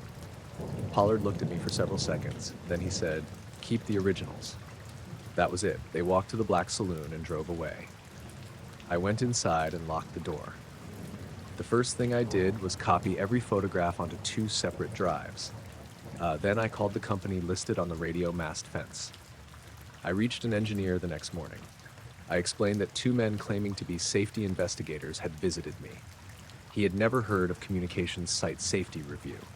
He did confirm there had been a fault at the mast that evening. All 3 warning lights had lost power for 48 seconds. The communications equipment itself had remained online. I asked when the fault occurred. 1818. That matched my photographs. I asked if anyone had been sent to the site afterward. A maintenance contractor inspected it the next day. No damage. I asked if any government investigators had contacted them. Not that he knew of. I sent him 1 photo. He called me back about an hour later. He said the dark object wasn't part of their equipment. That was all he'd say. A week later, I returned to the farm track in daylight. I wanted to work out where the photograph of me had been taken. I found the position easily, inside the field, about 30 yards behind where I'd stood. The grass there was long. There was a narrow, flattened strip leading from the hedge to the spot. No tire tracks, no obvious footprints. At the exact place where I thought the photographer had been standing, there were 3 shallow marks in the soil. 2 close together, 1 slightly behind. They could have been tripod feet. I photographed them. Then I noticed something attached to the lower hedge, a short piece of black thread or wire. I pulled it loose. It was soft, like fabric fiber. Probably nothing. I left it there. As I walked back toward the car, I looked up at the radio mast. For a few seconds, the top warning light went out. The two lower lights stayed on. Then the top one came back. It was daytime, so they were hard to see, but I was certain. I got into the car and went home. About a month later, the local photography group removed my original post. The administrator said he hadn't deleted it. According to the site log, I had. I hadn't. The picture remained on my computer and backup drives. So did the 1826 file. I kept going back to that one. Eventually, I brightened the shadows. The small bright shape near the hedge became clearer. It wasn't a reflection. It looked like part of a face. Not close enough to identify, just a pale forehead and the edge of something dark below it. Someone had been behind me. The strange part was the angle. If that image really came from my camera, then whoever appeared at the edge of it had been standing almost exactly where Pollard and Selby's photograph had been taken from. I checked the file information again. 1826. 3 minutes after I had already texted Rachel from my car. I couldn't explain that. I stopped photographing the mast after that. I still drove past it occasionally. Most of the time it looked completely normal. One evening, the following spring, I passed the farm track near sunset and saw a black saloon parked by the gate. 2 men stood beside it. I couldn't tell if they were Pollard and Selby. I didn't stop. I drove home, parked in the garage, and stayed there for the rest of the evening. The black sedan started showing up at the cemetery about 3 weeks before the 2 men ever spoke to me. My name was Raymond Keller. I was 56 at the time, and I worked as the groundskeeper at a small cemetery outside Helena, Montana. I had been there nearly 12 years, long enough to know which families visited regularly, which headstones leaned after winter, where the ground flooded in spring, and which parts of the property people avoided after dark for no reason they could explain. I usually arrived around 5:30 in the morning. That time of year, late October, it was still dark. The temperature had been dropping below freezing most nights, and there was often a thin layer of frost on the grass. The first morning I noticed the sedan. It was parked on the county road directly across from the main gates.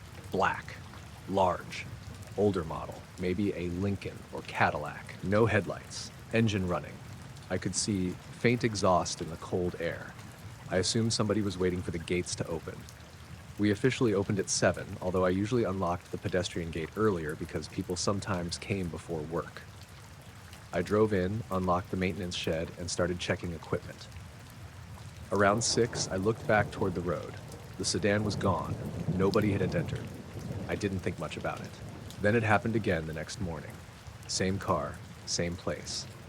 I arrived at 5:34. The sedan was already there. This time I watched it for a few seconds before opening the gate. 2 people sat in the front. I couldn't make out faces. Neither moved.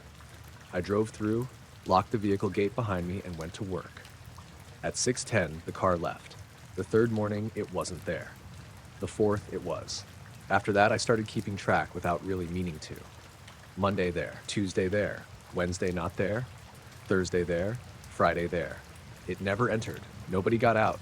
It always disappeared before sunrise. The cemetery itself was old. The oldest marked graves dated to the 1870s. There were Civil War veterans who had moved west later in life, mining families, ranchers, children who died during flu outbreaks, and a section where markers had become almost unreadable. The eastern side was the oldest. That area had cottonwoods along the fence and narrow dirt lanes instead of paved paths. I made my first rounds there most mornings because branches came down regularly. About 2 weeks after the sedan first appeared, I found something odd near the northeast corner. A headstone was missing. Not broken. Missing. There was an empty, rectangular patch in the grass where it had stood. I knew there had been a marker there because I'd trimmed around it plenty of times. Small gray stone, maybe 2 feet high. Very plain. I couldn't immediately remember the name. That bothered me because I usually knew the older section pretty well. I checked the ground. No fresh digging, no tire marks, no obvious scrape marks. If someone had stolen the stone, they had done a very clean job. Headstones aren't light. Even a small one can weigh a couple hundred pounds. I went back to the office and checked our records. The plot showed as unoccupied. That made no sense. I looked at the old paper map. Same thing. No burial listed. I asked our part-time administrator, Sheila Boone, about it when she came in. She said maybe I was remembering the location wrong. I wasn't. We walked out together. I pointed to the exact patch. She said the grass looked different but didn't remember a stone there. I took that personally for about 5 minutes. Then I started doubting myself. There were hundreds of markers. Maybe I had mixed up 2 locations. Still, the empty patch bothered me. That afternoon, while cleaning the maintenance shed, I found one of my old notebooks. I used to sketch damaged stones before taking pictures because my phone camera was terrible in cold weather. I flipped through it. Most pages were dates, mower notes, irrigation problems. Then I found a rough sketch from the previous spring. Northeast, row 14. Beside it, I had written E. Harrow 1952, stone leaning east. The name came back immediately. Elias Harrow. That had been the missing headstone. I remembered it clearly once I saw the note. The stone had a simple cross carved near the top and only 2 dates, 1904 to 1952. No family names nearby, no military marker, nothing else. I showed Sheila. She searched the database again. No Elias Harrow. She checked scanned burial books going back to the 1930s. Nothing. We searched Harrow as a surname. 2 people, both unrelated, both buried decades later. She said maybe the stone had been a memorial marker and not an actual burial. That was possible. People sometimes placed markers for someone buried elsewhere, but even those usually had some record. I called the monument company we used for repairs. They hadn't removed anything from that section. I left it there. The black sedan kept appearing. By then, I was getting irritated enough to consider walking across the road and asking what they wanted. I never did. Something about the timing felt wrong. They arrived before I did. They never came through the gate. They left once the sky started getting light. One morning, I stopped my truck near the entrance instead of driving past. I rolled down the window. The sedan was maybe 40 feet away. I could see 2 men inside. Both wore dark coats. The driver turned his head toward me. He had a pale face and short dark hair. The passenger looked older, gray hair, neither waved. I sat there for maybe 10 seconds. Then the driver started the car. They pulled away slowly. The rear plate was covered with road dirt. I couldn't read it. The following week, we had our first light snow. Not much, maybe half an inch, enough to leave the cemetery white in places. That morning, the sedan wasn't across the road. I assumed the weather had finally discouraged whoever they were. I unlocked the gate and drove in. About 20 minutes later, I saw headlights on the main lane. The black sedan was inside the cemetery. That was the first time. I stopped what I was doing and watched it approach. It moved slowly. Then parked beside the office. 2 men got out. Both wore black suits under dark overcoats. No hats, no umbrellas. The older man was probably around 60. Thin, gray hair, narrow face. The younger one looked mid-40s, broad shoulders, dark hair combed neatly back. Their shoes looked completely wrong for fresh snow. Shiny black leather. The older man walked toward me. "Mr. Keller?" I said yes. He introduced himself as Thomas Avery. The younger man was Daniel Brooks. Neither said what company or department they were with. I asked if I could help them. Avery said, "We're trying to locate a burial." That sounded normal enough. People came in looking for relatives all the time. I asked for the name. He said, "Elias Harrow." For a second, I didn't answer. Then I said, "What year?" 1952. I felt something tighten in my chest. I asked who they were. Avery smiled slightly. "Family representatives." That didn't sound like how relatives talked. I said Elias Harrow wasn't in our records. Brooks looked past me toward the northeast section. Avery said, "But he was buried here." I said, "How do you know?" He was, not "we believe," not "according to family." He said it like a correction. I told him again that no burial record existed. Brooks asked, "Has the marker been moved?"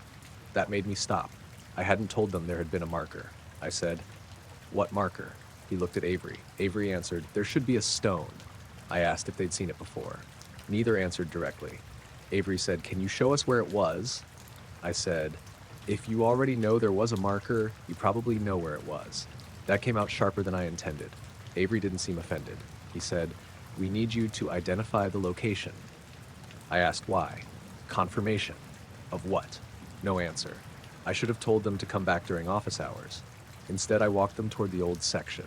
I don't know why. partly curiosity, partly because I wanted to see what they did. The snow made the cemetery very quiet. Our boots crunched, theirs barely seemed to. We reached row 14. I pointed to the empty patch. There, Brooks walked straight to it. He crouched. He didn't touch the ground. He looked at the grass for maybe 30 seconds. Avery stayed beside me. He asked when I noticed the stone was gone. I gave him the date. He asked whether I'd seen anyone near that row the previous night. No. Vehicles? No. Maintenance crews? No. He asked if I had moved it. I said no. Then he asked, was it still leaning? That bothered me. I said, how did you know it leaned? Avery paused. Old markers often do. East? His eyes shifted slightly. I had written that in my notebook but never told anyone outside the cemetery. He said, what? I said the marker leaned east. He didn't answer. Brooks stood up. He asked me to describe the stone. I said gray granite, roughly 2 feet high, plain cross, name and dates. He asked if there was anything on the back. I said I didn't remember. Numbers? No. Letters? I don't think so. An emblem? No. He asked. 3 vertical cuts? I looked at him. I don't know. He stared at the empty patch again. Avery asked if I'd ever photographed the marker. I probably had. We photographed damaged stones for repair records. I told him that. He asked where the photos were stored. I said in our maintenance archive. He asked if he could see them. I said not without Sheila. That wasn't strictly true.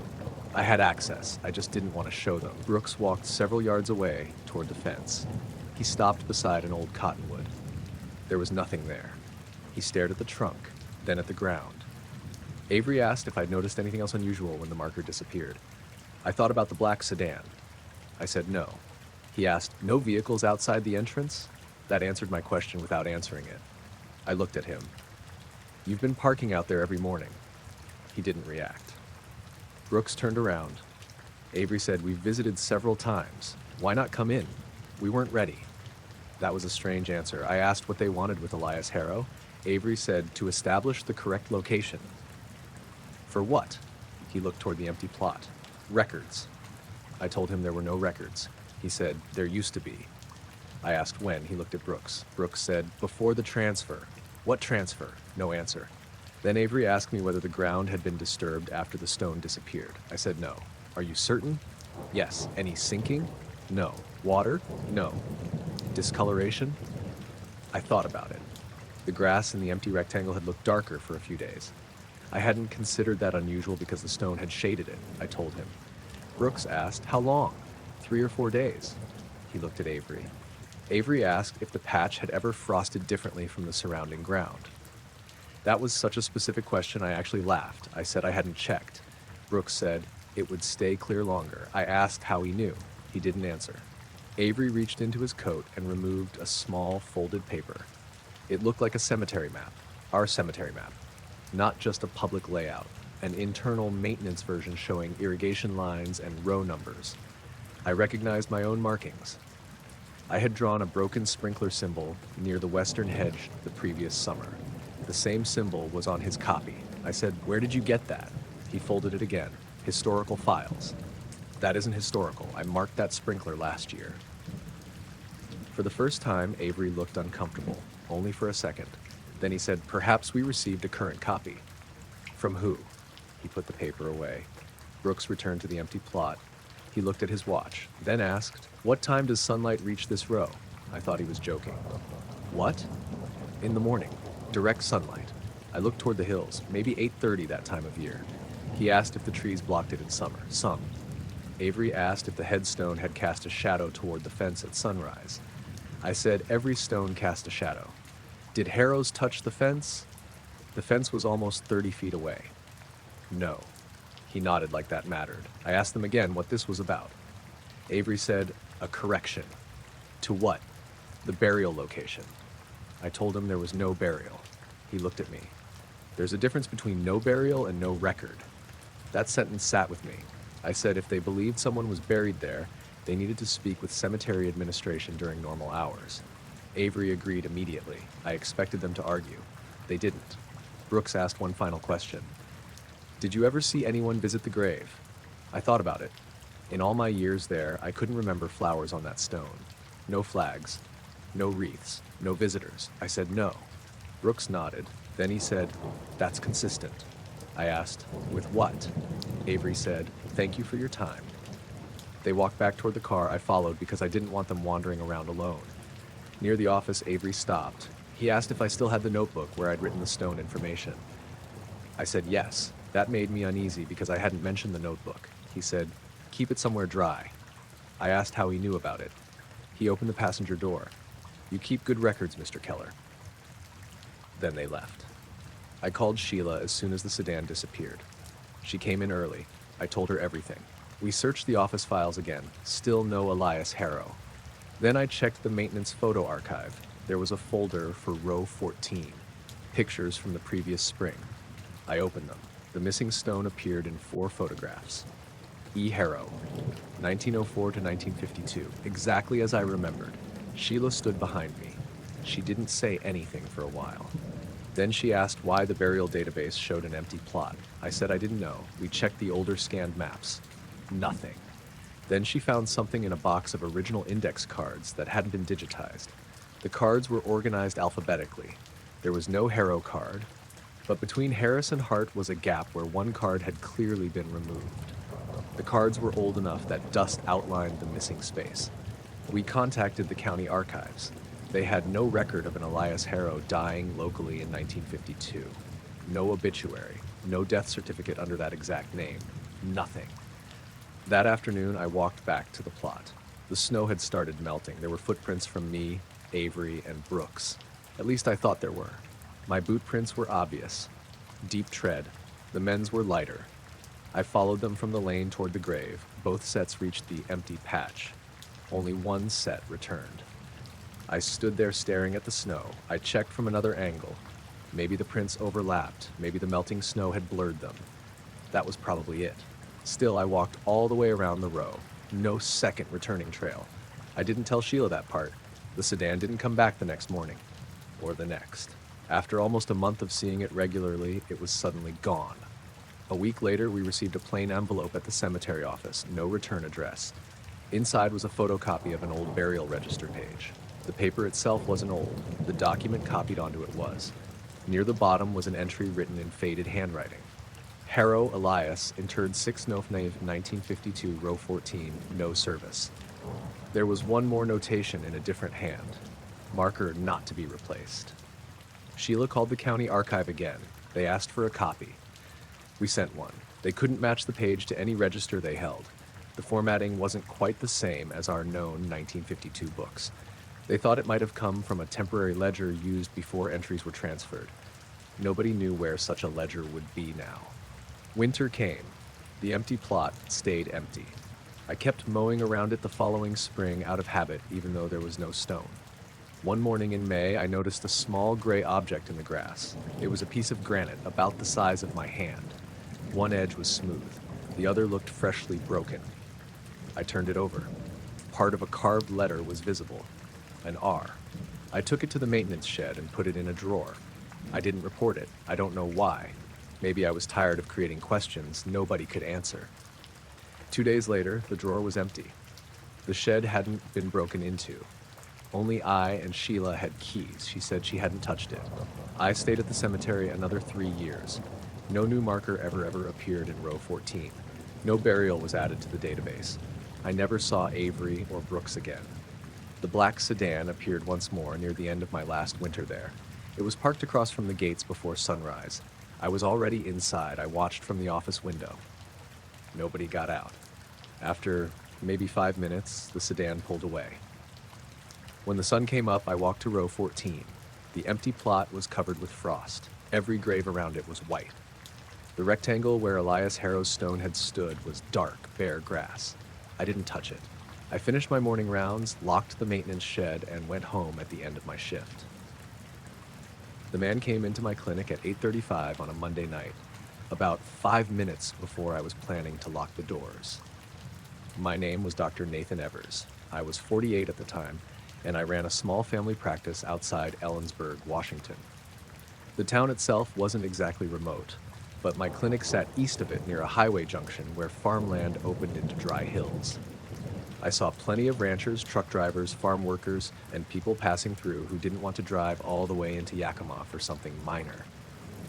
That evening had been unusually warm for October. The day had reached almost 80, but after sunset the temperature dropped quickly. A strong west wind had been blowing dust across the road since late afternoon. By 8, the wind had mostly stopped, leaving the air hazy under the streetlights. My receptionist, Lori, had gone home. The nurse who normally closed with me had called in sick, so I was alone. I had just finished notes on my last patient when somebody started hitting the glass front door. Not pounding exactly, more like repeated flat-handed slaps. I went out to reception. A man stood outside. He looked about 35 or 40, dressed in jeans, work boots, and a brown jacket. His hair was messy, and he had blood along the side of his face. I unlocked the door. He stepped inside and immediately looked behind him. I asked if someone had hurt him. He said no. His name was Wesley Hart. He had a Washington driver's license and told me he lived near Moses Lake. I asked if he'd been in a car accident. He said, not really. That wasn't a useful answer. I brought him into an exam room. The blood came from a shallow cut above his right ear. Nothing serious. He had some abrasions on his hands and one knee, but no obvious fractures. His pupils were equal. Speech was clear. Blood pressure slightly high. He knew his name, date of birth, and where he was. But he kept losing track of the time. He asked me 3 times whether it was after 9. It wasn't even 8:50 yet. I asked if he'd hit his head. He said he didn't remember. Then he said he hadn't. Then he asked if I'd seen his car. I told him I hadn't been outside. He said it was parked somewhere near the clinic. That didn't make sense because I'd looked through the front window when he arrived and hadn't seen a vehicle. I asked how he'd gotten there. He rubbed his face. I walked. From where? The road. Which road? He looked confused. Out there. I thought he might have a concussion. I asked if he knew where his car was. He said, back by those men. I paused. What men? He looked at me for a few seconds. Then he said, the ones in the road. I asked him to start from the beginning. He said he'd been driving west on a 2-lane county road north of the interstate. He had been coming back from delivering a hydraulic pump to a farm outside Quincy. It was already dark. There hadn't been much traffic. He came over a slight rise and saw 2 men standing in the middle of his lane. He said both were wearing black suits, white shirts, dark ties, no reflective clothing, no flashlights. He slammed on the brakes. The truck stopped maybe 20 feet from them. Neither man moved. Wesley said he leaned on the horn. No reaction. Then he noticed a light above the road. At first he thought it was a helicopter searchlight, but there was no beam. He described it as a dull, white oval hanging above the power lines. No blinking. No sound. I asked how high. He said maybe 50 feet. I thought that sounded impossibly low for any normal aircraft. He said the men stood directly beneath it, one on each side of the center line. I asked if they threatened him. No. Spoke to you? One did. What did he say? Wesley looked down at his hands. The taller one said I had to turn around. Why? He didn't say. I asked if the road was blocked. No. Construction? No. Police car? No. Any vehicle at all? He shook his head. He said the taller man walked toward his driver's window. Wesley locked the doors. The man stopped beside the mirror. He didn't knock on the glass. He just stood there. Wesley said the man's face looked completely ordinary. Older than him, maybe 50. Short dark hair going gray. The second man stayed in the road. Then the light above them moved. Not sideways. Down. Wesley said it dropped several feet and stopped. That's when the truck's headlights dimmed. The radio shut off. His dashboard stayed lit. He tried backing up. The gear selector moved into reverse, but the truck didn't move. He pressed the accelerator. Engine revved. Nothing. I asked if he thought the transmission failed. He said it worked perfectly afterward. Then he told me something I didn't understand at first. The road got quiet. I asked what he meant. He said there had been wind. The truck engine. A rattle from tools behind his seat. Then all of it seemed distant. Not gone completely. Muted. He could still see the engine vibrating on the tachometer, but it sounded like it was somewhere farther away. The man by his window said something. Wesley couldn't hear him. He cracked the window without thinking. I asked why he'd do that if he was frightened. He said he didn't know. The man leaned slightly closer and said, "Stay seated." Wesley opened the door. Again, he couldn't explain why. He stepped out. The second man turned toward him. Then Wesley remembered being on the shoulder. He didn't remember crossing the distance. He said one moment he was beside the truck, the next he was 10 or 15 yards away near a barbed wire fence. His right knee hurt. The light was still over the road. The two men were standing next to his truck. He started running. That was when he fell, probably where he cut his head. He got up and went across a field toward lights he could see in the distance. He eventually reached the highway and followed it until he found my clinic. I asked how long he'd been walking. He couldn't say. I checked my computer. There was no easy way to match his story to the time. But based on his last phone activity, something odd had happened. His phone was in his jacket. The battery was at 40%. There was a sent text at 7:12 to someone named Danielle. Leaving Quincy now, about an hour. Then, nothing until 8:21 when his phone registered a failed emergency call. He didn't remember making it. I asked what time he encountered the men. He thought around 7:40. The drive from where he claimed to have been to my clinic should have been maybe 25 minutes by car. On foot, much longer. I asked if he had lost consciousness. He said no. I didn't trust that answer. I told him he needed a proper emergency evaluation, especially with a head injury and confusion. He resisted. I said I could call an ambulance. He stood up immediately. No. I asked why. He looked toward the exam room door. Because they'll come. Who? He didn't answer. I told him he was medically stable enough to make his own decision, but I strongly recommended a hospital. He said he only wanted his truck. I offered to call the sheriff and have them look for it. That upset him too. Then his phone rang. He stared at it. The screen showed a number. Not hidden, a normal local-looking number. He didn't answer. It stopped. 10 seconds later, it rang again. Same number. He handed me the phone. Do you know that? I didn't. He declined the call. A voicemail notification appeared immediately. He didn't open it. I asked if he wanted me to listen. He said no. Then someone knocked on the clinic door. Wesley stood so fast the exam stool rolled backward into the wall. I told him to stay where he was. I went to reception. A woman stood outside, probably in her 60s. She said she was Wesley's aunt, Marlene. He had apparently called her from the road before reaching the clinic, though he didn't remember doing it. She showed me his photo on her phone. I let her in. Wesley recognized her. That reassured me. She agreed to take him to the hospital in Ellensburg. I gave her written instructions and told her what symptoms worried me. Before leaving, Wesley looked through the glass door into the parking lot. I asked if he saw anyone. He said no. Then he looked at me and said, "If two men come here, don't tell them I walked east." I asked why. He shook his head. "Just don't." Marlene took him outside. Her pickup was parked near the entrance. I watched them leave. Then I locked the door. I stayed another half hour finishing notes. At 9:22, I called the emergency department. Wesley hadn't arrived. I waited. At 9:40, I called again. Still nothing. Then at 9:47, Marlene called me. They had gone to a different hospital because Wesley panicked when they got near the first one. She said he was calmer now and being examined. That was the last direct contact I had with him.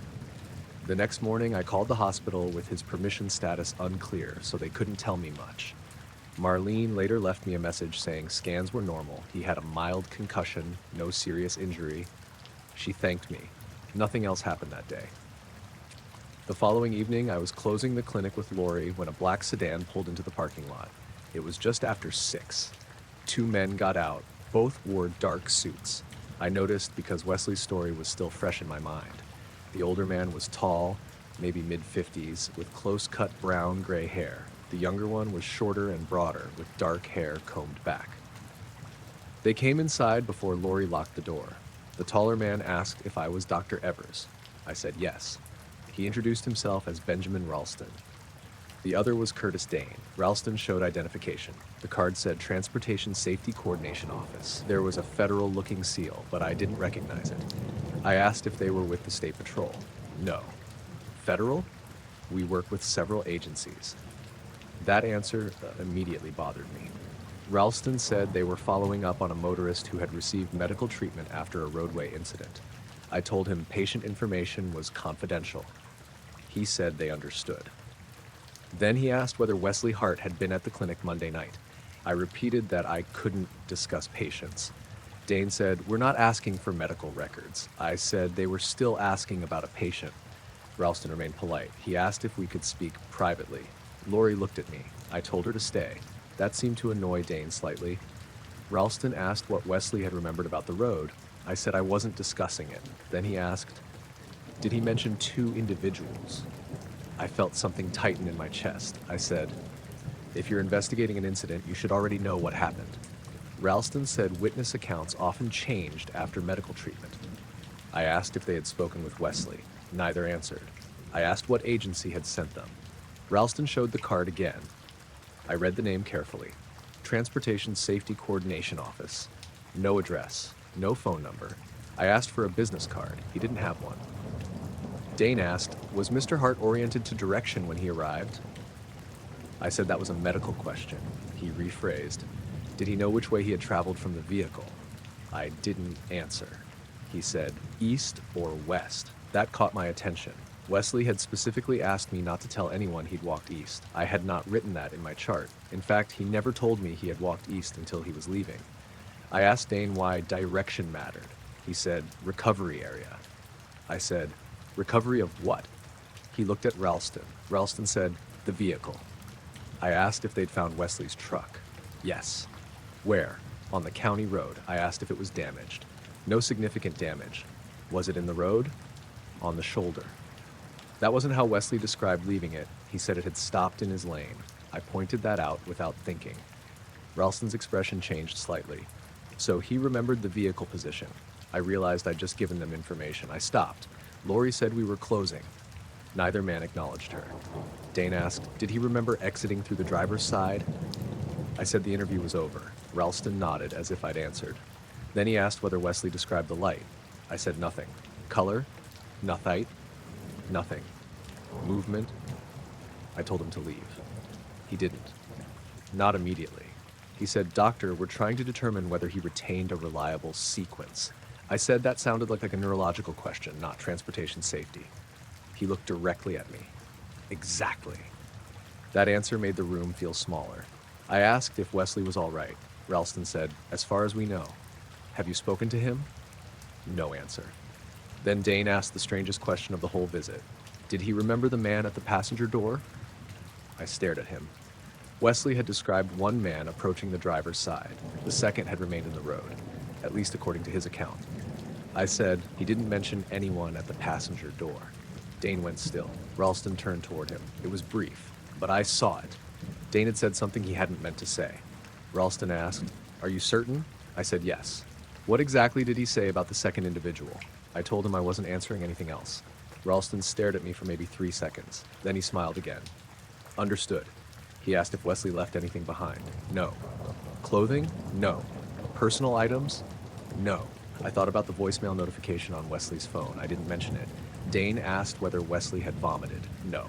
Headache? I said I wasn't discussing medical information. Any complaint of ringing in the ears? I didn't answer. Metallic taste? No answer. Unusual cold sensation? I said, leave. Lori had already moved closer to the phone. Ralston noticed. He said, we're finished. They walked toward the entrance. At the door, Dane turned around. Did he hear the buzzing before he got out of the vehicle? I hadn't said anything about a buzzing sound. Wesley hadn't either. He had described the road becoming strangely quiet. I said, what buzzing? Ralston opened the door. Dane looked at him. Then he said, probably unrelated. They left. Their sedan had no front plate. Washington required one. I stepped outside far enough to look at the rear plate as they drove away. There was one. I memorized the number and wrote it down immediately. Lori asked if I wanted to call police. I did. A deputy named Allison Merrick came to the clinic about 40 minutes later. I explained everything. She checked the names. Nothing obvious. She checked the plate. The number came back to a 2013 white Subaru registered in Spokane, not a black sedan. She asked if I could have misread it. Possible, but Lori had written down the same number from inside. We had a parking lot camera.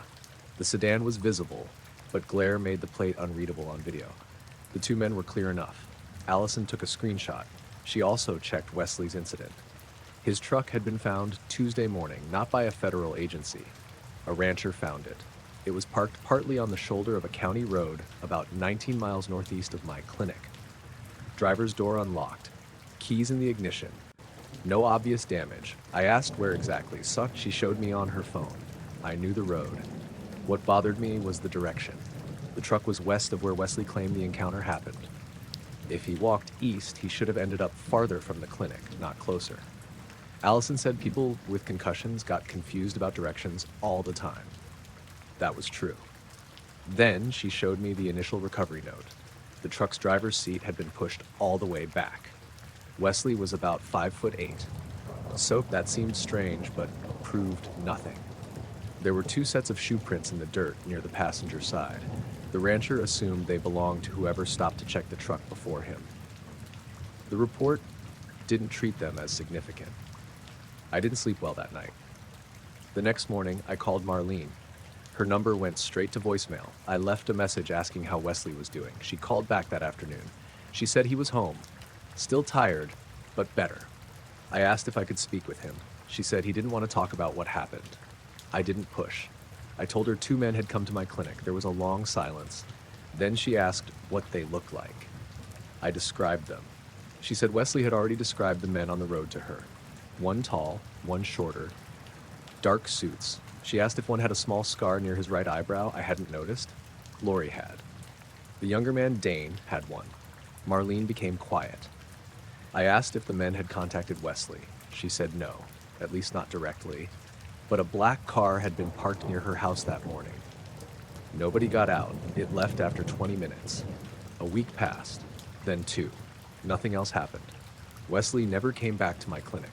His aunt told me later that he returned to work and stopped driving that particular route. She said his headaches cleared. His memory of the night never improved. About 3 months later, Deputy Merrick stopped by for a flu shot. Afterwards, she asked if I remembered the 2 men. I said, of course. She told me there had been another incident on the same county road. A woman reported a bright white light above the pavement around 5 in the morning. She didn't stop. She drove through without seeing anyone in the road. I asked if 2 suited men visited her. Allison said not that she knew of. Then she added something she probably shouldn't have. A highway maintenance camera several miles away had captured a dark sedan driving east around the same time. No front plate. The rear number couldn't be read. I asked if anything happened with Wesley's case. She said it remained a simple abandoned vehicle report. Nothing criminal. Nothing to pursue. That summer, I saw Wesley once. I was buying fuel at a station outside Ellensburg. He was standing beside a pickup at the next pump. I almost didn't recognize him because he'd grown a beard. He recognized me. We talked for a minute. He looked healthy, calmer. I asked if he remembered any more about that night. He looked toward the road. Then he said, "A little." I waited. He said after he got out of the truck, there had been a 3rd person, not one of the suited men. Someone sitting in the passenger seat. He couldn't describe the person. He only remembered the door opening. I asked if that was what Dane meant when he asked about the passenger side. Wesley looked at me sharply. Who? I told him about the men who visited my clinic. When I gave the names, he shook his head. He didn't recognize them. I described Dane's face, the scar. Wesley's expression changed. He said, "That one wasn't in the road."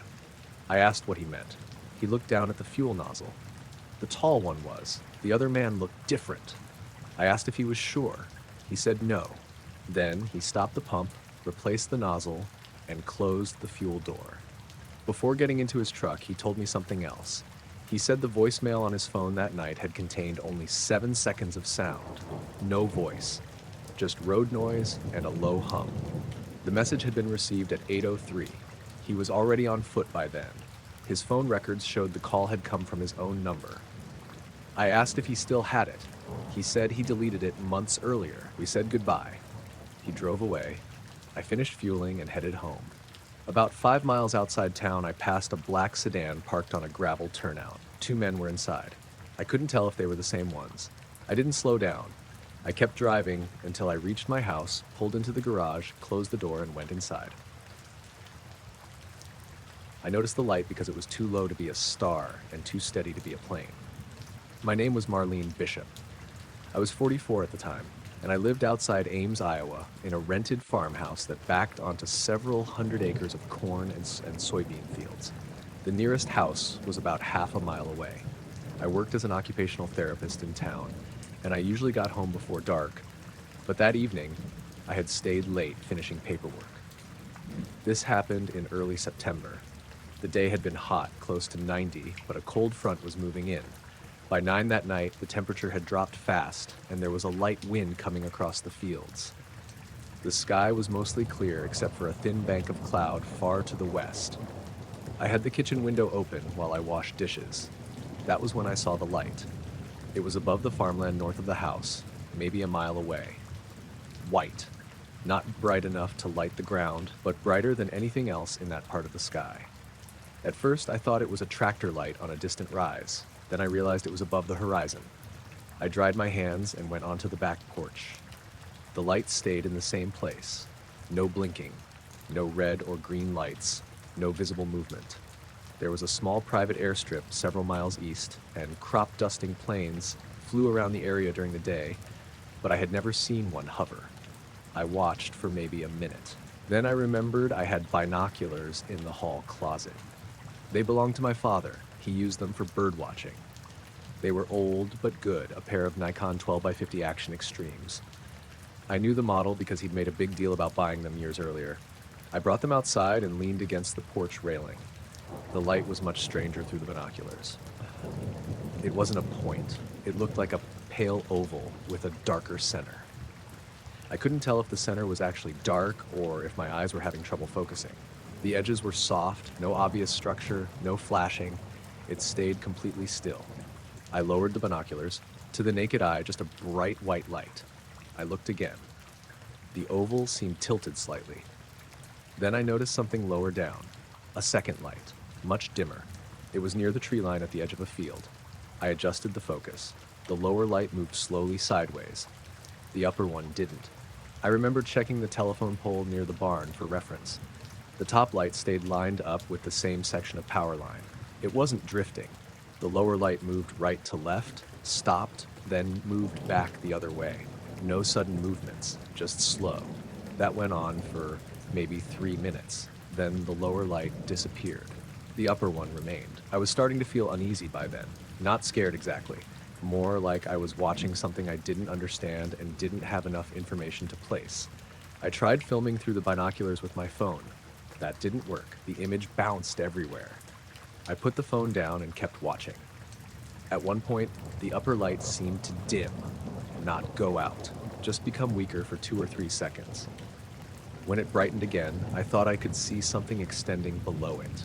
A narrow, vertical shape, almost like a line. I couldn't tell if that was real or some reflection inside the binoculars. I lowered them and wiped the lenses. When I looked again, the line was gone. Then I heard the dogs at the farmhouse north of me start barking. There were 2 farm dogs up there, both loud enough that I could hear them on clear nights. They barked continuously for maybe 30 seconds, then stopped at the same time. The light remained. I checked my phone, 9:17. I had first noticed it around 9:10. A little after that, the wind dropped. Completely. The soybean leaves near the porch had been rustling. Then nothing. The quiet was noticeable enough that I lowered the binoculars again. I could hear insects. A truck far off on the highway, but no wind. I looked back through the binoculars. The light was lower. I was sure of that. It had been well above the distant tree line. Now it sat much closer to it. Still stationary. I watched another minute. Then the image suddenly went out of focus. I adjusted the wheel. Nothing. The binoculars worked fine when I looked at the barn. Fine on the stars. But when I swung back toward the light, I couldn't get a sharp image. It wasn't because the light itself was blurry. The whole area around it seemed hard to focus on. The power lines in front of it doubled slightly. I stopped trying. A few seconds later, the light went out. No movement, no fade. It was just gone. The wind came back almost immediately. That part bothered me more than I expected. I went inside. I wrote down what I saw because I knew I'd start forgetting details by morning. I noted the time, direction, weather, and that I'd used the 12x50 binoculars. I didn't tell anyone that night. The next morning, I drove past the fields on my way to work. Nothing unusual. Combines had been through some of the corn farther west, but the field beneath where I'd seen the light was still standing soybeans. At lunch, I mentioned it to my coworker, Janine. She said I should report it to the sheriff in case it had been a drone. There had been thefts from farms that summer, and people sometimes used drones to scout equipment yards. That explanation sounded normal enough that I called the non-emergency number on my way home. I told the dispatcher I'd seen a stationary light over farmland for several minutes. She asked if it came near my house. No. Did I see an aircraft? No. Did it make sound? Not that I heard. Did I feel threatened? No. She said they'd note it. That was the entire call. I never mentioned binoculars. I definitely didn't mention the model. 2 days later, around 5:30 in the afternoon, a dark sedan pulled into my driveway. It was warm and sunny. I was watering plants beside the porch. 2 men got out, both wore black suits. That looked absurd against gravel, dust, and soybean fields. The older man was probably around 60, tall and narrow, with gray hair cut short. The younger one looked mid-40s, stockier, with dark hair and a very straight posture. The older man introduced himself as Warren Dwyer. The younger was Peter Lask. Dwyer showed me an identification wallet. There was his photograph, a seal, and the words Midwestern Aviation Observation Review. I had never heard of it. I asked if they were FAA. He said, "We coordinate with multiple agencies." I had heard enough official-sounding non-answers in my job to recognize one. I asked what they wanted. Dwyer said they were following up on reports of an unidentified light Tuesday evening. I said I had already told the sheriff what I saw. He said they had a few more questions. I didn't invite them inside. We stayed on the porch. Dwyer took out a small notebook. Lask didn't carry anything. Dwyer asked what time I noticed the light, around 9:10. How long did I watch it? 7 or 8 minutes, maybe longer. Direction? North.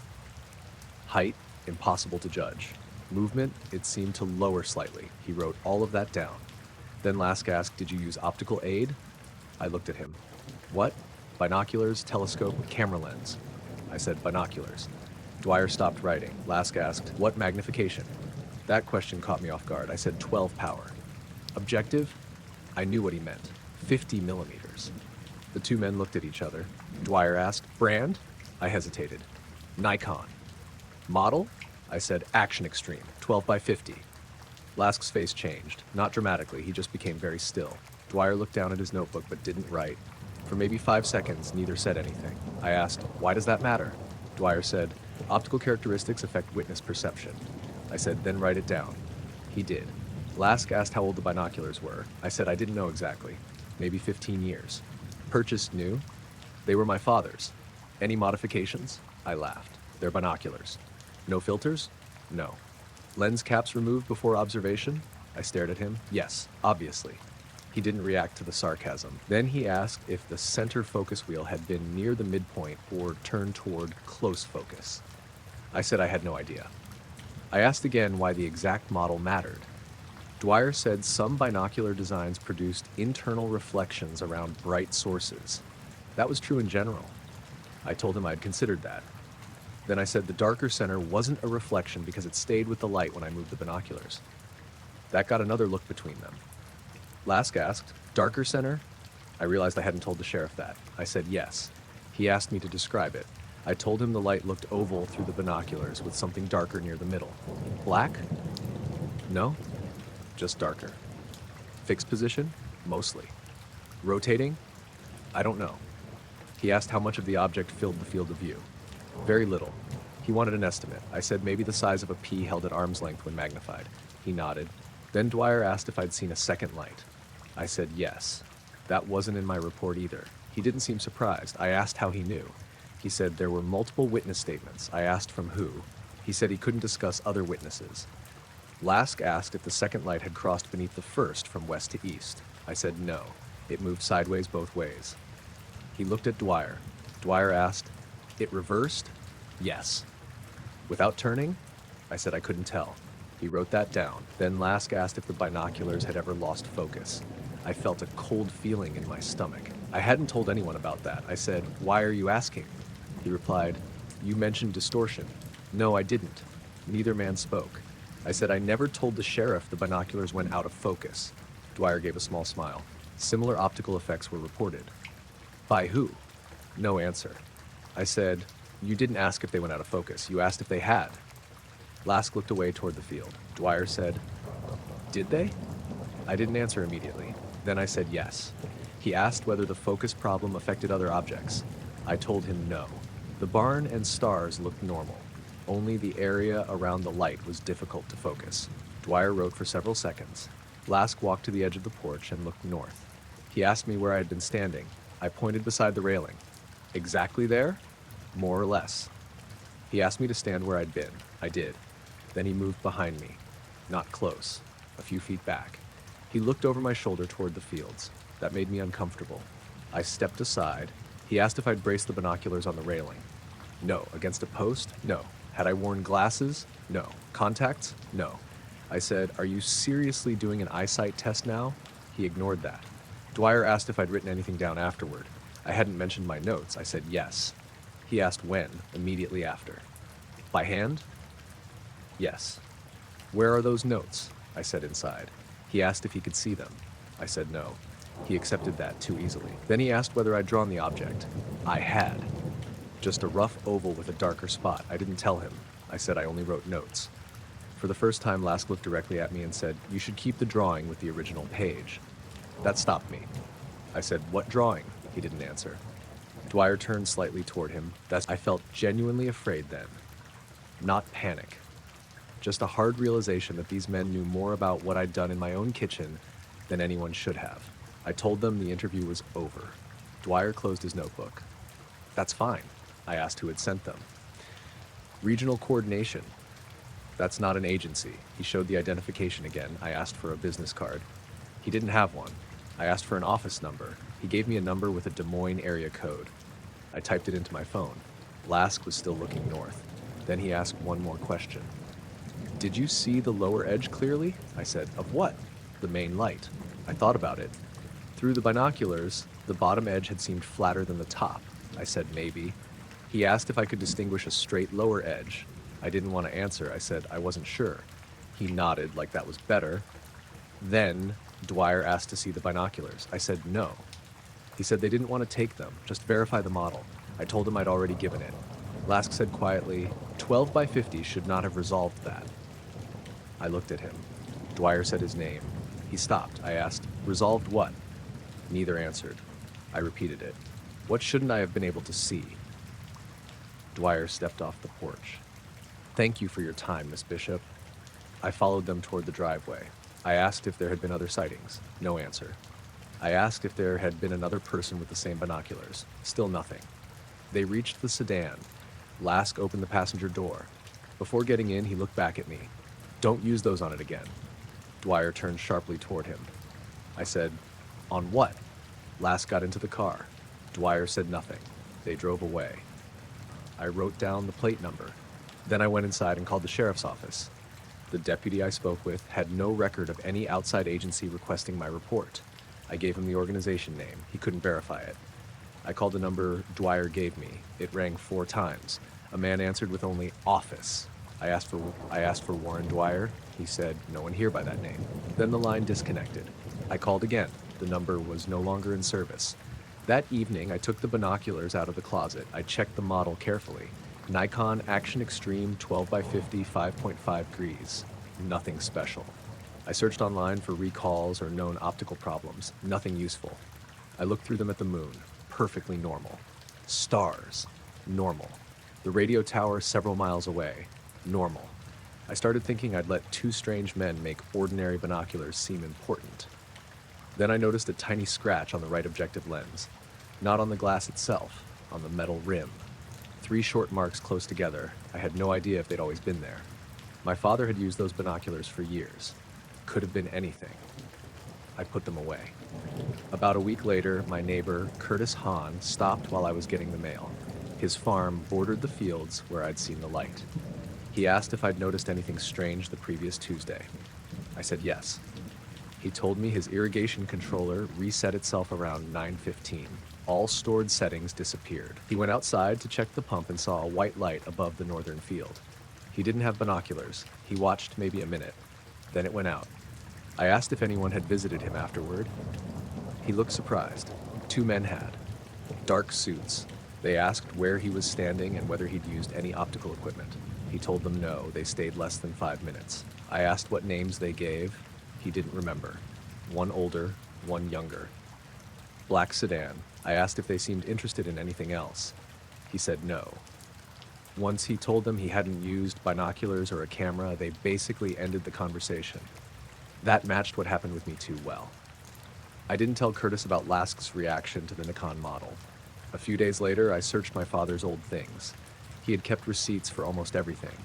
I found the receipt for the binoculars in a box of manuals. Bought in 2006 from a camera shop in Des Moines. Nothing unusual. Then I found a repair slip from 2011. The binoculars had been sent in because the right barrel wouldn't hold focus. The shop had replaced something listed only as internal prism assembly. At the bottom, handwritten, was a note. Customer advised unit returned with non-standard right side element. Original not available. I read it several times. I called the camera shop. It had closed years earlier. The repair company listed on the slip didn't exist anymore either. I kept the receipt and repair paper together. The light didn't come back that fall. Winter arrived. The fields were harvested.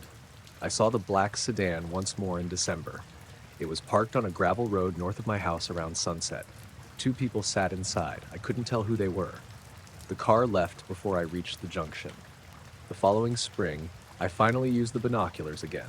Not at night, during the day. I was watching geese over the field. Everything looked normal. Then I swung north toward a line of utility poles. For maybe half a second, I saw a pale oval above the far tree line. I lowered the binoculars immediately. Nothing was visible with my eyes. I looked through them again. Empty sky. I put the binoculars back in their case and carried them inside. I never threw them away. I kept them in the bottom of a closet with my father's repair papers. I stopped using them after dark. I saw the 2 men standing on the old platform at 1:12 in the morning. My name was Malcolm Fraser. I was 53 at the time, and I worked nights for a railway maintenance contractor on the Highland Main Line in Scotland. Most of my jobs involved signals, track inspections, drainage checks, and making sure temporary work sites were clear before the morning services started.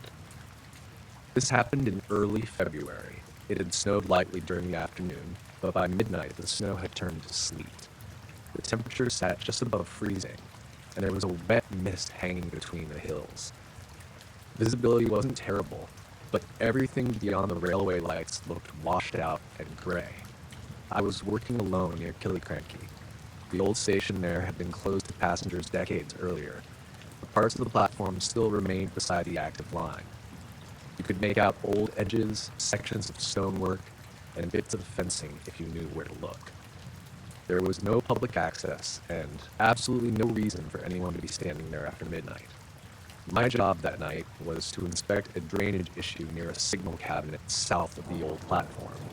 I parked the work van near an access gate around 11:40 and spent the next hour checking the culvert and clearing leaves from a channel beside the track. Everything was normal.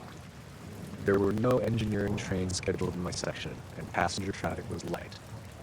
A late southbound service passed shortly after midnight. After that, I was expecting nothing for a while. At about 1, I went back to the van for coffee. The railway ran through a narrow section there, with trees and steep ground on both sides. On winter nights, it could feel very isolated. You might hear a train 10 minutes before it reached you, then once it passed, the quiet returned almost immediately. I was sitting in the driver's seat, filling out paperwork, when the radio made a short burst of static. I looked at it because that channel was normally quiet unless control called. Nothing followed. Then another burst, 3 or 4 seconds. I picked up the handset. Fraser, trackside north section. No answer. I put it down. A minute later, one of the track circuit indicators on my portable unit flickered. That wasn't part of what I was supposed to be testing, but I noticed because the display lit briefly and went dark again. I assumed the cold was getting to the battery. I stepped out of the van to check the line. That's when I saw someone on the old platform. At first, I thought it was a railway worker. There was a pale shape near the far end, partly hidden by mist. Then a second person moved beside it. I grabbed my torch. Hello? No answer. I walked toward the gate. As I got closer, I saw they were both men. They were wearing black suits. Not railway clothing. No orange high-visibility jackets. No hard hats. No torches. Nothing reflective. They stood near the edge of the disused platform, maybe 30 yards from where the active track passed. One was older, around 60, with short gray hair. The other looked mid-40s, dark-haired and very thin. Both wore black overcoats over their suits. I shouted again, "You're not supposed to be here." The older man looked directly at me. "We're aware." That answer stopped me for a second. I asked how they'd gotten onto railway property. He said, "From the north." There was no proper entrance from the north. The nearest legal access was where I had come in. I walked closer but stayed behind the safety line. The younger man looked along the track toward Pitlochry. The older one asked, "When does the next northbound train pass?" I said there wasn't a passenger stop there. He replied, "We know." "Then why are you waiting on a platform?" He didn't answer. The younger man asked, "Next northbound movement," without stopping. His wording sounded like railway language, but not quite right. I checked my watch. 1:12. I told him the next scheduled movement through my section wasn't until after 2. The older man said, "Passenger?" I said yes. He asked, "No earlier movement?" "Not according to what I've got." The two men looked at each other. Then the younger one said, "There should be one at 1:41. I almost laughed. I said, "There isn't." The older man asked, "Are you certain?" I carried the night's movement sheet in my jacket. I pulled it out. The paper listed passenger services, engineering possessions, inspection units, and freight paths I needed to know about. Nothing at 1:41. I showed him without handing it over. Nothing. He looked at the sheet. Then he said, "It won't stop." I said, "Nothing stops here." The younger man kept looking north. I asked who they were. The older man reached inside his coat and showed me an identification card. His name was Frederick Mallon. The younger man was Simon Greer. The card had a photograph, some kind of crest, and the words, "Transport Infrastructure Review Office." I'd never heard of it. I asked if they were Network Rail. Mallon said, "We work alongside railway authorities." That was vague enough to make me suspicious. I asked for their railway access permits. Neither had one. I said they needed to leave the platform immediately. Mallon nodded. "We will." Greer asked, "Has the line been clear since 0:47? I looked at him. That was roughly when the last southbound train had cleared the area. I asked how he knew. He said, "Timetable." I said the public timetable wouldn't give him track clearance times. He didn't answer. Then Mallon asked whether I'd heard any unusual signal tones after the last train. I thought about the radio static.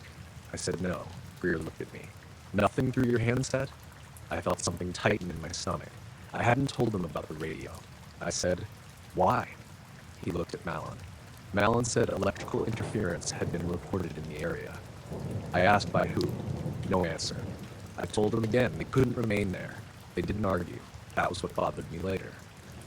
Most trespassers argued, lied, acted drunk, apologized, or tried to avoid you. These men simply accepted everything. Mallon asked if I could confirm one thing before they left. What? The gradient north of the platform. I said he could look it up if he worked in infrastructure. He smiled slightly. "Of course." Greer asked, "Does the line begin curving before or after the old footbridge?" I said after. He nodded. Then both men stepped away from the platform edge. They walked toward the northern end. I shouted that there was no exit that way. Mallon turned. "We know." They disappeared into the mist. I stood there for several seconds. Then I followed. The old platform narrowed toward the north, ending near overgrown fencing and a steep bank. There was no gate, no road, no parked car. By the time I reached the end, both men were gone. I shone my torch along the fence. Nothing. The ground was wet and partly covered in slushy snow. I could see my own boot prints. There were marks where the men had stood on the platform. But near the end, the footprints became difficult to follow because the surface changed from snow to wet stone. I assumed they'd climbed the fence. I didn't see where. I called control. I said I'd found 2 unauthorized persons near the old station and had moved them off railway property. The controller, Jamie Patterson, asked if they had crossed the running line. No. Had they interfered with equipment? Not that I saw. Did I need British Transport Police? I said probably not. Then I asked him to confirm the next northbound movement. He checked. 209. Same as my paperwork. I asked if there was anything at 141. No. Freight? No. Engineering? No. Empty coaching stock? He checked again. Nothing through you at 141. I wrote that down. I don't know why. probably because the way Greer had said it was bothering me. And I went back to the van. At 1:24, the radio hissed again. This time, I heard something under the static. A low two-tone sound, almost like a distant horn, except it came through the handset. I called control. Jamie said nobody had transmitted. I checked the portable track indicator. Normal. The line showed clear. Around 1:30, the mist got thicker. I could barely see the old platform lights I had set up near my work area. There were no permanent lights at the abandoned station. I had 2 portable lamps running from battery packs. At 1:34, both dimmed. Not off, just weaker. I checked the battery meter, plenty of charge. Then the rails started making noise. Anyone who has worked around railways knows rails can sing before a train arrives. You sometimes hear a faint ringing or vibration long before the headlights appear. I heard that sound. I checked my watch. 1:36. I called control again. Are you sure I've got nothing coming? Jamie sounded annoyed. Nothing shown. I asked him to confirm the block. Clear. No movement signal toward me. The ringing in the rails got stronger. I stepped farther away from the track. Portable indicator flickered once, then went blank. I hit the side. It came back. Still showed clear. At 1:38, I heard a train. Far south. A low diesel sound. That wasn't right. Anything northbound should have been known to control. I called again. This time the radio only gave static. I tried my mobile. No signal. That wasn't completely unusual in that area. Then I saw headlights coming around the southern curve. 2 white lights, 1 higher light in the center. Definitely a train. I moved behind the safety barrier. The train approached slowly enough that I could see the front shape clearly before it reached me. It looked like a diesel locomotive pulling several dark coaches or wagons. I couldn't identify the class. That bothered me because I'd worked around trains most of my adult life. It wasn't something impossible looking. It just seemed older than the equipment normally running that line. The front was dark blue or black, no obvious company markings. The head code display was unlit. The strangest part was the sound. It was much quieter than it should have been. I heard wheel noise. I heard the engine, but it sounded muffled, like the train was farther away than it actually was. It passed the old platform at 1:41. Exactly. I checked my watch as the locomotive reached me. 1:41.6. The windows on the first vehicle behind the locomotive were dark. The next one had lights inside, dim yellow lights.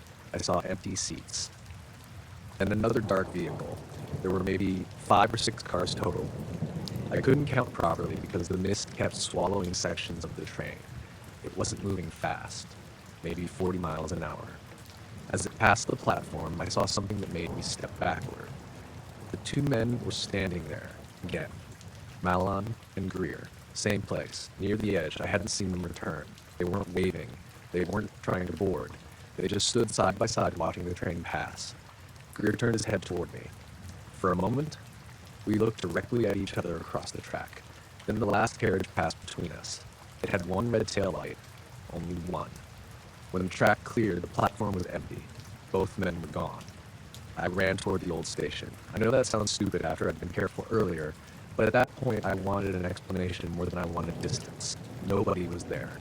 No footsteps leading away. No car. Nothing. I checked my watch. 1:43. The radio came back. Jamie was calling me. Malcolm, you there? I answered immediately. I told him a northbound train had just passed. He said, what train? The one at 1:41. Silence. Then he told me to stand by. About a minute later, he came back. No movement recorded through your section. I said I'd watched it pass from 20 yards away. He asked if I was sure of direction. That annoyed me. I said yes. He asked if I had a number. I hadn't seen one. Operator, no markings. Type, diesel halt stock. He told me to remain clear of the line while he checked the signaling. A few minutes later, he called back. The signaler hadn't routed any northbound movement through that section. Track circuits had shown clear. I said that was impossible. Jamie said, I know. He sounded less certain now. He asked whether I had camera coverage. There was a fixed maintenance camera near the signal cabinet. I hadn't thought of it. I went to the equipment box and checked the recorder. The camera was running. I rewound to 140. The image showed the empty track. At 1:40:52, the picture distorted. Horizontal lines. Then it froze. At 1:42:19, it resumed. Empty track. No train. No 2 men. I watched it twice, same gap. I told Jamie he told me to save the footage and file an incident report. By then I was starting to feel genuinely frightened. Not because I thought something supernatural had happened. I thought maybe I'd witnessed an unauthorized movement, a signaling failure, or something serious enough that people were hiding it. Railways do not casually lose trains. I finished the drainage work before dawn because I didn't want to be accused of abandoning the job. At 4:30, another northbound passenger train passed. Normal. Bright interior lights. Known service. Correct reporting number. Control confirmed it. The difference was obvious. At 6, my supervisor, Colin Muir, arrived. I told him everything. He checked my movement sheet. Nothing at 1:41. He called operations. Still nothing. He asked if I could have mistaken road traffic for a train. I didn't even answer that. Then I told him about the two men, Mallon and Greer. Transport Infrastructure Review Office. He'd never heard of it. British Transport Police took a brief report later that morning because of the trespass. They were mostly interested in how the men accessed the platform. I gave descriptions. I mentioned the train. The officer wrote it down, but clearly didn't know what to do with that part. Before leaving, I checked the track on foot with Colin. No damage, no debris, nothing unusual. Then near the platform edge, I saw two dry rectangles on the wet stone, exactly where Mallon and Greer had stood while the train passed. The rest of the platform was slick from sleet and mist. Those two patches were completely dry. Colin touched one. He said maybe something had covered the stone. There was nothing nearby that could have. I went home around 9. I slept badly until early afternoon. When I woke, I had a voicemail from an unknown number. A man said only, "Your report lists the train as northbound. Please don't amend the direction." No name, no callback information. I listened to it 4 times. I hadn't yet submitted my written report. Only Control Colin and the police knew I'd seen the train. I called Colin. He hadn't called me. I rang the police officer. Not him. I saved the voicemail. That evening, Colin sent me a screenshot from the railway logging system. At 1:41, there had been a brief, unexplained occupancy indication farther north. Not in my section. Several miles away. It lasted 43 seconds. No train was associated with it. The next section showed nothing. Then another occupancy indication appeared even farther north. Colin said technical faults could do that. He didn't sound convinced. The following night, I wasn't scheduled to work. I stayed home. At 1:38, I found myself checking the clock. Nothing happened. At 1:41, my phone rang. Withheld number. I let it ring. No voicemail. The next morning, I searched old railway forums and archived timetable documents. I didn't know exactly what I was looking for. Eventually, I found a photograph of the old Killiecrankie platform from the early 1980s. There were several railway workers in it. Behind them was a locomotive pulling dark passenger stock. The picture caption gave the date and described it as a northbound overnight working. The departure time from the previous station would have put it through Killiecrankie at roughly 1:40. That could have been coincidence. What bothered me was the locomotive. The front shape looked very similar to what I'd seen. Dark body, 3 lights, no bright modern destination display. I printed the photograph. A week later, 2 men came to our contractor's office in Perth. I wasn't there. Colin called afterward. He said they asked for a copy of my incident report, and Taff both wore dark suits, one older, one younger. They claimed to be conducting an infrastructure review. Colin asked for authorization. They left rather than provide it. He showed me the security camera still the next day. Mallon and Greer. No question. Same faces, same coats. I asked whether they mentioned the train. Colin said no. They only asked whether I had written that I remained on the south side of the track. That detail had never seemed important to me. I had been on the south side. They apparently cared. Nothing else happened for several months. I continued working nights. I passed the old platform plenty of times. Never saw the men again. Never saw another unlisted train. The following winter, I was assigned to the same section during freezing weather. I checked the platform around 2 in the morning. Nobody there. I walked to the exact place where Mallon and Greer had stood. Someone had scratched 2 small marks into the stone near the edge. Not names. Just 2 short parallel lines with the number 141 beneath them. I photographed it and showed Colin. He said he'd never seen it before. Neither had I. We finished the inspection, returned to the van, and drove south before the next scheduled train came through. I was home before sunrise. I noticed the photograph because everything before it had been completely ordinary. My name was Eric Donnelly. I was 36 at the time, and I worked at a 1-hour photo shop in a shopping plaza on the north side of Albuquerque. This was in 2002, back when people still dropped off disposable cameras and rolls of 35mm film all day.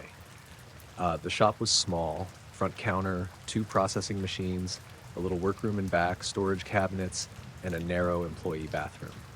I usually worked afternoons into the evening, especially during the summer when families brought in vacation film after trips to Santa Fe, White Sands, or the Grand Canyon. This happened in August. It had been brutally hot all week. That particular day was dry and windy, with dust blowing across the parking lot and a thunderstorm building over the Sandia Mountains. A woman dropped off 2 rolls around 4:30. Her name was Claire Hammond. I remembered her because she seemed tired and kept checking the parking lot through the window. She was probably in her late 40s, short blonde hair, jeans, white blouse, sunglasses pushed up on her head. She filled out the envelope herself. 2 rolls, single prints, no enlargements, no duplicates. She paid the rush fee and asked when they'd be ready. I told her around 6. She asked if I would be the person processing them. I said yes. Then she asked, "Will you look at all the pictures?" I laughed a little, only enough to make sure the machine printed them right. She nodded. Then she looked through the front window again. There was nothing unusual outside, just parked cars and a bus pulling away. She said, "If anything comes out blank, don't throw it away." I told her we never threw customer negatives away. That seemed to reassure her. She left. I started the first roll around 5. Beach pictures, a hotel room, a kid standing beside a road sign, some family photos, nothing strange. The second roll looked similar at first: mountains, a roadside diner, a motel pool, a man standing beside an old pickup. Then came a picture of open desert. The frame had been taken near sunset. There was a 2-lane road cutting across the bottom, some scrub, distant hills, and an object in the sky. I almost skipped over it. At first, I thought it was dirt on the negative. Then I looked closer. The object was dark and roughly oval, not a clean disc, more like a flattened shape with one side slightly thicker than the other. It sat above the horizon, maybe a third of the way down from the top of the frame. There were no visible wings, no tail, no blur suggesting movement. I checked the negative under the magnifier. The shape was there. It wasn't dust on the scanner or printer. I ran the frame again. Same thing. The next picture showed the same stretch of desert from almost the same angle. The object was gone. Then there were 3 more normal vacation photos. I printed the entire roll. Something about that one frame bothered me because it looked too solid. I had seen plenty of weird things in customer pictures. Lens flare, birds, reflections, double exposures, camera straps caught in frame. This didn't look like any of those. I took the print to the counter near the front window where the light was better. I could see faint detail inside the dark shape. Not lights exactly. 3 pale spots along the lower edge. They might have been reflections. While I was looking at it, the processor in the back made a strange sound, a low hum, not loud, just different from its normal motor noise. I went back. The display had frozen. The machine was still running, but the status numbers weren't changing. I hit cancel. Nothing. Then the lights in the shop dimmed. The processor stopped. Everything went quiet. A second later, the power came back. The machine restarted normally. The clock over the counter blinked 12. The storm hadn't reached us yet. I looked outside. Bright sun, dust, no lightning. I called the shop next door, a dry cleaner. Their power hadn't gone out. I figured we had some local electrical issue. When I returned to the workroom, the photograph was still on the counter. The 3 pale spots looked clearer than before. That was probably because I had moved into different light. Still, I felt uncomfortable enough that I put the print with the rest and slid everything into Claire's envelope. At 5:42, 2 men walked into the shop. Both wore dark suits. That was strange in August in Albuquerque. It was still over 90 outside. The older man was tall, maybe late 50s, short gray hair, narrow face. The younger one was around 40, dark hair, very pale skin, neither looked sweaty. The older one approached the counter.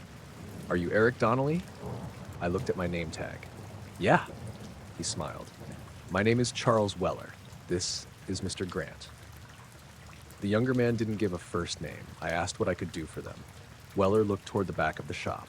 Did a woman named Claire Hammond leave film here today? I immediately became cautious. We weren't supposed to confirm customer information to strangers. I said I couldn't discuss orders. Weller nodded as if he'd expected that. We're assisting her with a property matter. I said she'd have to contact us herself. He reached inside his jacket. For half a second, I thought he was going for a wallet. He showed me an identification card. It had his photo, name, and something that looked like a federal seal. The words underneath said Regional Investigative Services. I had never heard of it. I asked if he was law enforcement. Not directly. That answer didn't help. Grant looked at the rack of customer envelopes behind me. I stepped slightly so he couldn't see them. Weller said, "We only need to know whether Miss Hammond requested duplicate prints." I stared at him. That was an odd question. Not what the pictures showed. Not whether she had picked them up. Duplicates. I said I couldn't tell him. He asked, "Was the order for single prints?" I didn't answer. Grant looked at Weller. Then Weller said, "That's important." I said, "Why?" "Because duplicate photographic material may need to be accounted for." I asked what that meant. No answer. I said if there was some legal issue, they could come back with paperwork. Weller smiled slightly. "We aren't here to seize anything." That sentence made me more nervous. I hadn't suggested they wanted to. I asked how they knew Claire had brought film to this shop. He said, "She told us." I said, "Then ask her whether she ordered duplicates." Neither man reacted. Grant asked, "Did any frame require reprinting?" I said no. That was technically true. I had reprinted the odd frame for myself to compare, but it wasn't required by a machine error. He asked, "Any image with unusual density?" I didn't answer. Weller looked at him. Grant went quiet. I said, "What exactly are you looking for?" Weller said, "We're checking whether all material remained with the original customer order." I told him it did. He asked, "You didn't retain a print?" No, that was true. I hadn't. He asked, "No test print?" I paused. The extra print was still in the machine tray and back. I had forgotten about it. I said we sometimes generated test prints during normal processing. His expression changed, only slightly. "Did you in this case?" I said I wasn't sure. He nodded. Then he asked if Claire had returned yet. No. "What time is she expected?" I said I wasn't giving him that. Grant finally spoke again. "Did she ask you not to discard blank exposures?" I felt my stomach tighten. That conversation had happened between Claire and me at the counter. There had been no one else in the shop. I said, "How do you know that?" Grant looked at Weller. Weller said, "She told us." I didn't believe him. I asked if they'd spoken with her after she left. He said yes. I picked up the store phone. I said I was going to call my manager. Weller nodded. "That's fine." They weren't behaving like people worried about being challenged. That bothered me more than if they'd gotten defensive. I called my manager, Sheila, at home. I told her 2 men claiming to be investigators were asking about a customer's order. She asked if they had a warrant or subpoena. No. She told me not to provide anything. I said okay. When I hung up, Weller said, "We're not requesting the film." I said I understood. He repeated, "We do not want the photograph." That was the first time either of them used the singular. The photograph, not film, not order. I hadn't told them there was one unusual picture. I said, "Which photograph?" Neither answered. Grant looked toward the back room again. I felt suddenly very aware of the extra print sitting in the tray. Weller said, "If Miss Hammond collects the order, give it to her normally." I said I planned to. "Do not mention our visit." I laughed once because that sounded ridiculous. "Why not?" He said, "It may unnecessarily alarm her." I said, "You're 2 strangers in black suits asking about her pictures. I think she's already got reason to be alarmed." Grant's expression didn't change. Weller looked at his watch. Then he asked one final question. "Was the object visible in only one frame?" I didn't answer. He already knew. I said, "You need to leave." He nodded. "Of course." Neither man asked to see the photograph. Neither asked for the negatives. They didn't even try to look at the envelope. They simply walked out. I watched through the window. A black sedan was parked near the far edge of the lot. They got in and drove away. That was when I really started feeling nervous. If they had been trying to recover evidence, I'd have understood why they came. If they wanted the picture, They could have demanded it, threatened me, or produced some paperwork. They didn't. They only wanted to know whether there were copies. I locked the front door, even though the shop was still open. Then I went into the back room. The extra print was in the tray. I picked it up. The object looked the same, dark shape, 3 pale spots underneath. I put the print in a blank envelope and slid it into my backpack. I know that wasn't store policy. At the time, I wanted some record of what they were asking about. At 6:08, Claire returned. She came in fast. She looked behind her before the door closed. I handed her the envelope. She opened it at the counter and went through the prints immediately.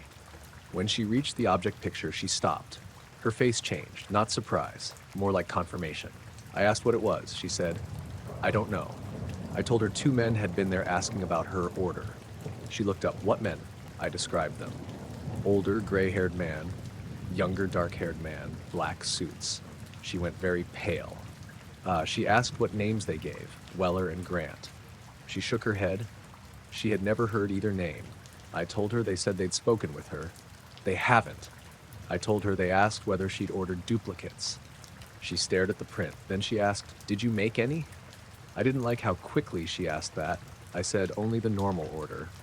That was technically a lie because the extra print was in my bag. She looked toward the front window. I asked where the picture had been taken. She said west of Socorro. She and her husband had been driving back from visiting friends. She noticed something over the desert and took 1 picture through the passenger window. I asked why only 1. She said she took 3. I looked at the negatives. Only 1 frame had the object. The frames before and after were both normal desert. I pointed that out. She counted the negative frames herself, then counted again. She said there should have been 3 photographs in a row. I asked if maybe she only pressed the shutter once. She said no. Her husband had slowed the car while she took them. I asked if he had seen the object too. She said yes. Then she added, "He doesn't want to talk about it." I asked why. She said 2 men had gone to his workplace that morning. That was before she dropped off the film. I felt a pressure in my chest. I asked what they wanted. They asked whether we'd taken pictures. I said, "Then why did you bring the film here?" She looked embarrassed. I wanted to know if anything was actually on it. I told her the same men had now found the shop. She said she hadn't told anyone where she was having it developed. I asked how they'd known. She didn't know. Then the front door rattled. Both of us looked.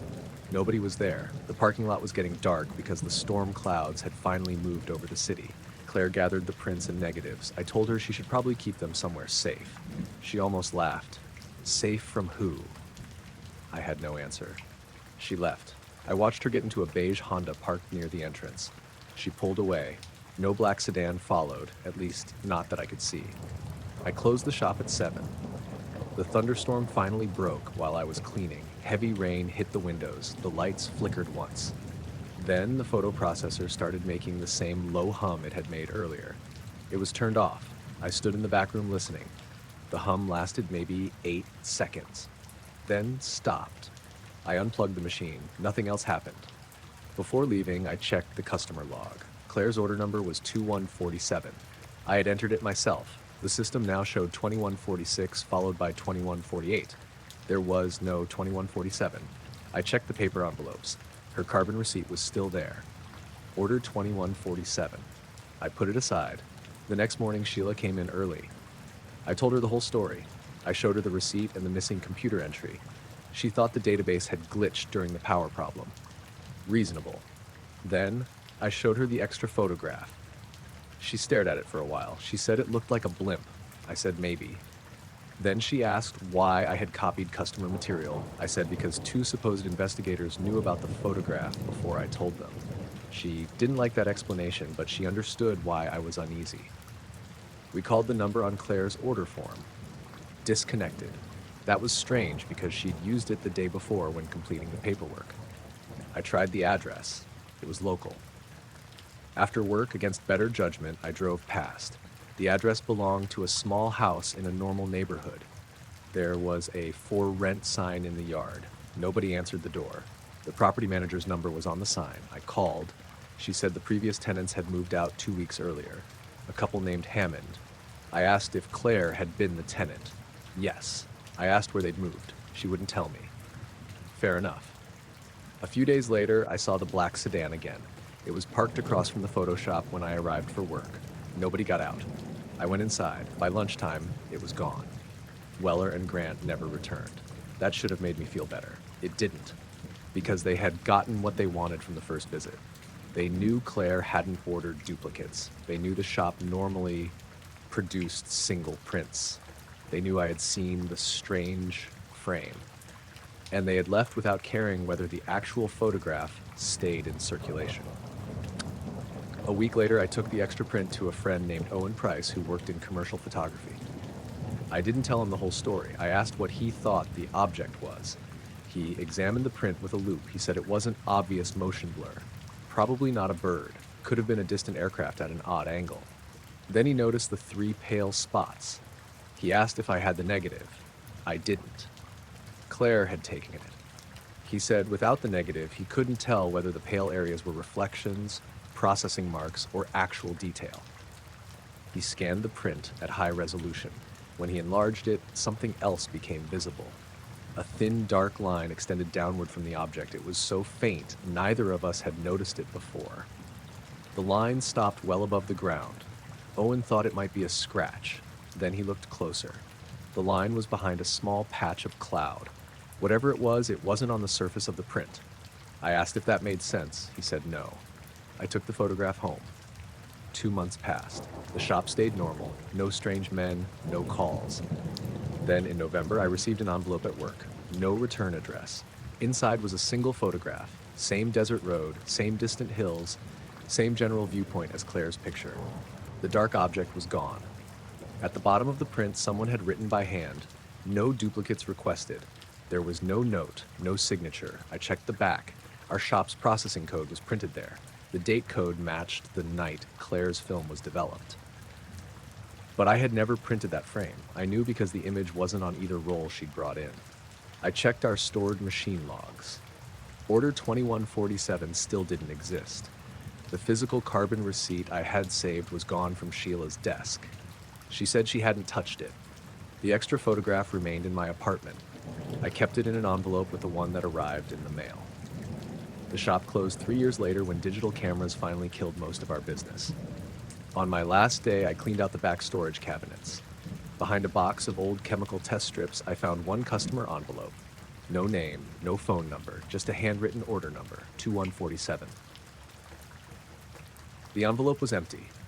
Inside the flap, in pencil, someone had written, "One print retained by technician."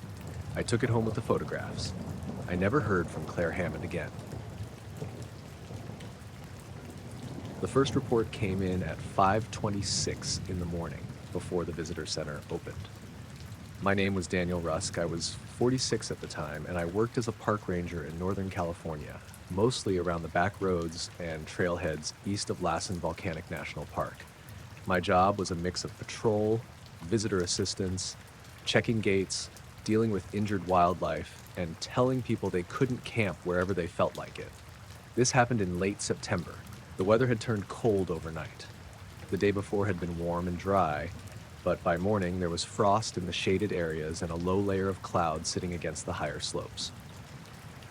The first call came from a campground host named Marjorie Bell. She said 3 campers had reported strange lights over the mountain sometime after midnight. I asked what kind of lights. She said nobody agreed. One person described a bright white light moving behind the trees. Another thought there had been 2 lights. A third camper said it looked like headlights on a road where there wasn't supposed to be traffic. That last part got my attention. There was an old fire access road on the north side of the ridge. It was gated and closed to the public because of erosion and several washed out sections. Park employees and fire crews could use it when needed, but otherwise nobody had any reason to be up there. I told Marjorie I'd check it. I left the ranger station around 6. The sky was just starting to brighten, but the higher sections of the mountain were still dark. The access road climbed through pine forest for about 4 miles before reaching the locked gate. The chain was still in place. The padlock wasn't damaged.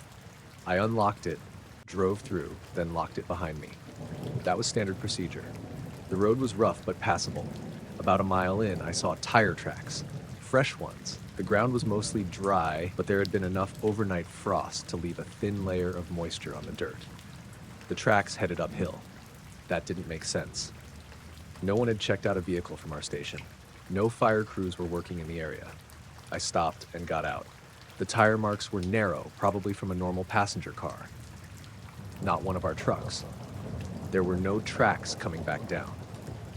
I radioed the station and told dispatch I had an unauthorized vehicle somewhere above me. Then I kept going. Maybe half a mile farther, I found a deer standing in the middle of the road. It was a young doe. I slowed. Normally it would have moved immediately. It didn't. It stood sideways across the track with its head low. I stopped about 30 feet away. The animal's back right leg looked wrong. It was holding the hoof off the ground. I got out. I didn't approach too closely because injured deer could hurt you, especially if they panicked. I watched from beside the truck. It took one step, then another. The leg looked normal. It put full weight on it. I thought I'd imagined the injury. Then the deer turned its head toward me. It stayed like that for several seconds. Very still, I waved my arm. Go on. It didn't move. I took one step toward it. The deer walked off the road. Not ran. Walked. It disappeared between the trees. There was something odd about that, but I couldn't have said what. I checked the dirt where it had been standing. No blood. No tracks that looked unusual. I got back in the truck. About 5 minutes later, I noticed a light between the trees. Pale white. It moved parallel to the road on my left. At first, I thought sunlight was breaking through the cloud. Then it moved behind a line of trunks. The light stayed the same brightness. I stopped again. It stopped too. That made me uncomfortable. I turned off the engine. The forest went quiet. Not completely. I could hear a jay somewhere farther uphill. Water moving in a drainage ditch. But the normal road noise and engine vibration were gone. The pale light remained between the trees. It looked maybe 50 yards away. I raised my binoculars. Nothing. I couldn't find it through them. I lowered the binoculars. The light was still there. I tried again.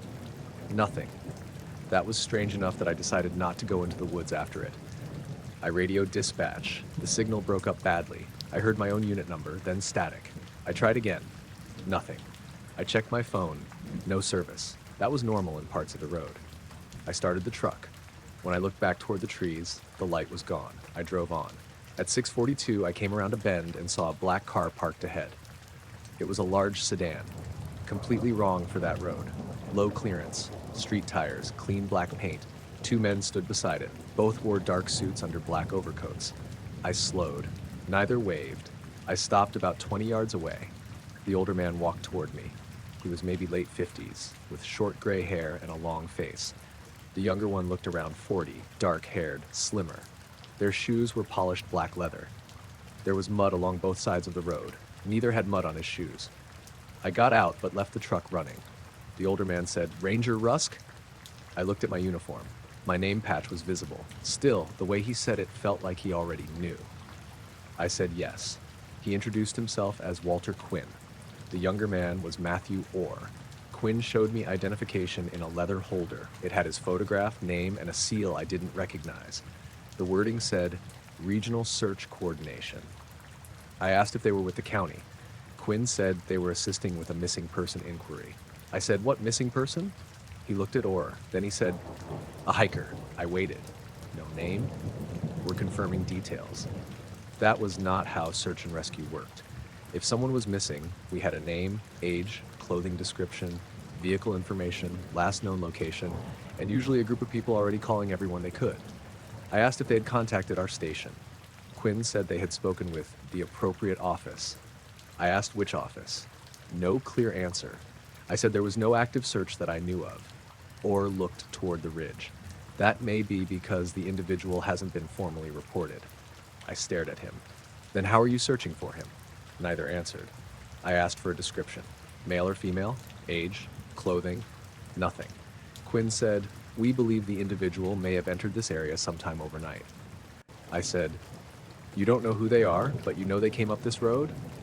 He smiled slightly. "We have reason to believe so."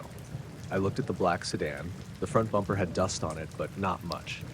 The road behind them was rough enough that I had been crawling in places. I asked how they got past the locked gate. Quinn said they had access. I asked who gave it to them. Emergency authorization. I said I'd need to see that. He showed me the same ID. I said that wasn't authorization. Orr watched me closely. Then Quinn changed the subject. Have you seen anyone on foot? No. Any personal belongings? No. Backpack? No. Jacket? No. I asked again what the missing person looked like. Quinn ignored the question. Then Orr said, any injured individual? That wording caught me. I said, person? He paused. Any person or animal? I thought about the deer. I didn't say anything immediately. Quinn noticed. He asked, you encountered something? I said I had seen a deer in the road. Both men became more attentive. What condition? It looked like it had an injured leg. Orr asked, which leg? I told him right rear. So he asked if I approached it. No. Did it allow you close? No. Did it move normally afterward? I felt something cold in my stomach. I said yes. The men looked at each other. Quinn asked where exactly I'd seen it. I pointed downhill, maybe a mile back. Orr asked if I had touched it. No. Did it vocalize? No. Did you see blood? No. He nodded. Then he asked, did you see anything in the trees while it was in the road? I said no. That was technically true. The pale light came later. At least I thought it did. Quinn asked what time I'd encountered the deer. I checked my notes. Around 6:20. Orr said, that's early. I asked, early for what? He didn't answer. Quinn asked if I had seen any lights. That brought us back to the original reason I was there. I said campers had reported them. He asked if I personally saw anything. I hesitated. Then I said, a pale light in the trees. Orr's expression changed. What did it do? Moved. Toward you? Parallel to the road. Did it stop when you stopped? I looked at him. Why? He repeated the question. I said yes. Quinn asked how long I saw it. Maybe 30 seconds. He asked if I'd gone toward it. No. That answer seemed to relax them slightly. The younger man actually exhaled. I noticed. Then I asked if the missing hiker was connected to the lights. Quinn said, not necessarily. I asked if they'd found a vehicle. No. Gear? No. Footprints? No. Report from family? No. I said, then what exactly are you doing up here? Quinn gave me the same mild smile. Looking. I told them the road was restricted and they needed to leave until I verified their authorization. Neither argued. Again, that struck me. People claiming official business usually got annoyed when challenged. These two simply accepted it, or asked if they could drive ahead another half-mile before turning around. I said no. He looked at Quinn. Quinn nodded. Understood. Then Orr asked one final question. Did the animal turn its head before it moved? I stared at him. What? The deer? Yeah. Toward you? Yes. How long? I said maybe 5 or 6 seconds. He asked if its ears moved. I couldn't remember. I said probably. He didn't seem satisfied. Then Quinn said, that's enough. They got back into the sedan. I stepped closer and looked at the rear plate. It was dirty enough that I couldn't read all of it. The first 3 characters looked like 7KJ, California plate. The car backed up slowly until it reached a wider turnout. Then it turned around. Before they drove downhill, Quinn rolled down his window. He looked at me. If you find anything pretending to be injured, don't approach it. I felt my throat tighten. I said, pretending? He looked ahead. Orr said something I couldn't hear. Quinn raised the window. They drove away. I stood in the road watching them until they disappeared around the bend. Then I radioed dispatch again. The signal worked perfectly. I asked if anyone from Regional Search Coordination had contacted the station. The dispatcher, Hannah Reese, said no.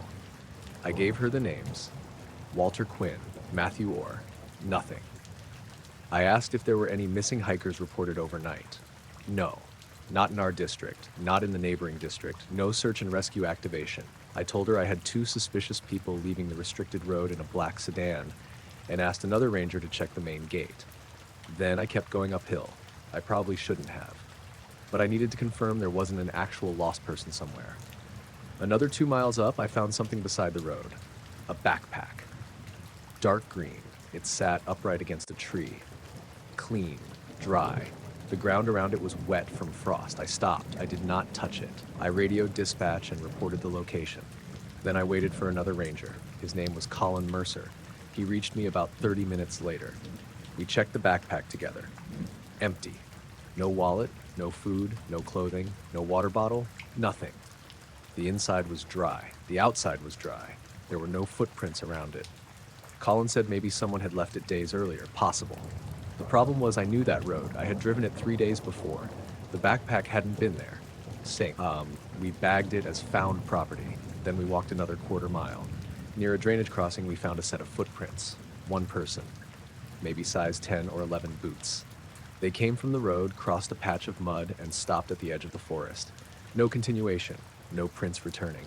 The soil inside the trees was softer than the road. There should have been more.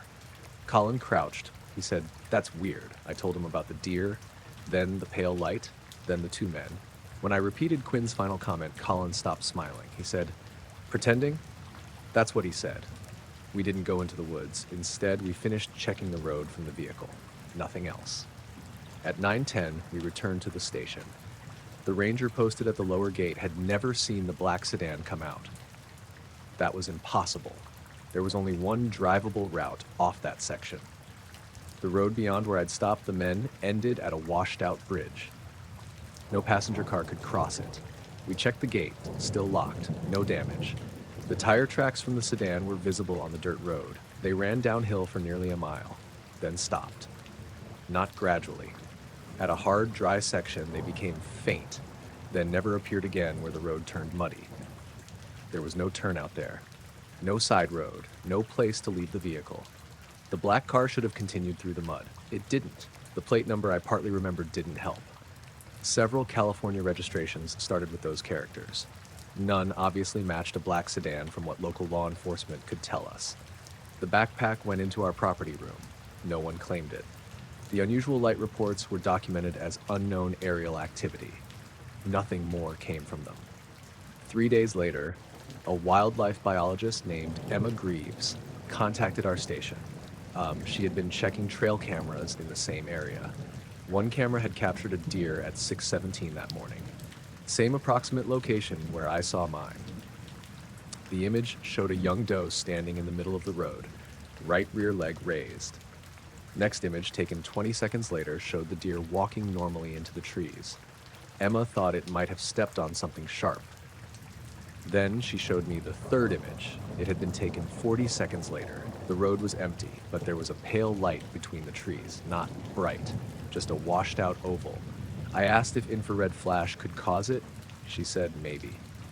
Then she told me something else. The camera's temperature sensor showed a sudden drop of 11 degrees between the second and third image, then returned to normal 2 minutes later. She assumed it was a sensor fault. I asked for copies. She sent them. I didn't tell her about Quinn and Orr. A week later, I drove the restricted road again with Colin. No lights, no black sedan, no deer standing in the road. We stopped where I'd encountered the two men. There were still faint tire marks in the dirt. Beside them, near the ditch, Colin found a small rectangle of black paper. It looked like part of a business card that had gotten wet. Most of the printing was gone. Only one line remained readable. Search coordination. No phone number, no logo. We left it where it was. By winter, snow covered the road and the upper section closed completely. I never saw Quinn or Orr again. The backpack stayed unclaimed until it was eventually disposed of with other abandoned property. The next spring, I returned to that section after the snow melted. I drove past the place where the deer had stood. There was nothing in the road. At the edge of the trees, something moved between two trunks. I stopped the truck. A deer stepped into view. Healthy, all four legs normal.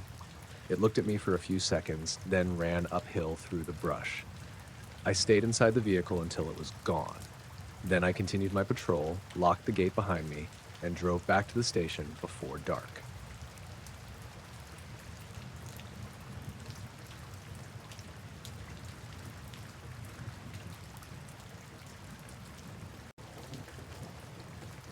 I saw the object above my house at 10:22 on a Sunday night. My name was Laura Mendel. I was 42 at the time, and I lived outside Grand Junction, Colorado, in a newer neighborhood where the houses backed up against open desert and low hills. I worked as a dental hygienist and lived alone except for an elderly orange cat named Milo. It had been hot during the day, but the temperature dropped fast after sunset. The sky was clear, and there was almost no wind.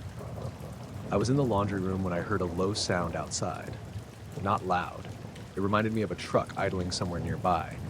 except it had no rhythm to it, just a steady hum that seemed to come from above rather than from the street. I went into the kitchen. Milo was sitting beside the sliding glass door looking up. That got my attention because there was nothing out there except my small patio, a wooden fence, and open ground beyond the subdivision. I stepped outside. The sound became easier to hear, a low, even vibration. I looked toward the road first. No trucks, no construction equipment. Then I looked up. There was something above the house. I couldn't tell how high it was. Maybe a few hundred feet. Maybe more. It was darker than the sky behind it and roughly oval, but the outline wasn't sharp enough for me to be sure. There were 3 dim lights underneath. They weren't white, more like dull amber. The object didn't seem to move. I stood there trying to figure out what I was looking at. My first thought was helicopter, then drone, then maybe some kind of small plane coming toward me. But there was no normal engine sound and no blinking navigation lights. I walked farther into the yard. The thing stayed almost directly overhead. The 3 amber lights were arranged in a line, not a triangle. I watched for maybe 30 seconds. Then the middle light went out. A few seconds later, it came back. The hum changed slightly when that happened. Lower. I could feel it through the soles of my sandals. That was the part that scared me. I went back inside and grabbed my phone. When I returned, the object had shifted toward the western edge of the house, not far me enough that I could now see it beyond the roofline. I started recording. The phone showed almost nothing. Black sky, 1 weak amber dot. I zoomed in, which made it worse. The autofocus kept hunting. I lowered the phone. The object was still clearly visible with my eyes. Then every exterior light in the row of houses behind mine turned off. Not the street lights, just porch lights and backyard lights, mine included. For about 2 seconds, the whole block looked strangely dark. Then everything came back. The object had moved again. It was farther west now, above the open desert. Still no obvious speed. It seemed to drift without turning. I watched it for another minute. Then it became hard to see, not because it flew away quickly. It just moved into a darker part of the sky and blended in. The amber lights disappeared one at a time. The hum stopped. I checked my phone. 10:29. I had been outside around 7 minutes. Milo was still sitting by the door. His tail was puffed up. I went inside and locked everything. I didn't call the police because I couldn't think what I would tell them. There had been an object in the sky. It left. Nobody was hurt. Nothing was damaged. I searched online instead. That was how I found a local UFO investigation group based in western Colorado. They had a simple website with a phone number and voicemail line for witness reports. I called at 10:47. Nobody answered.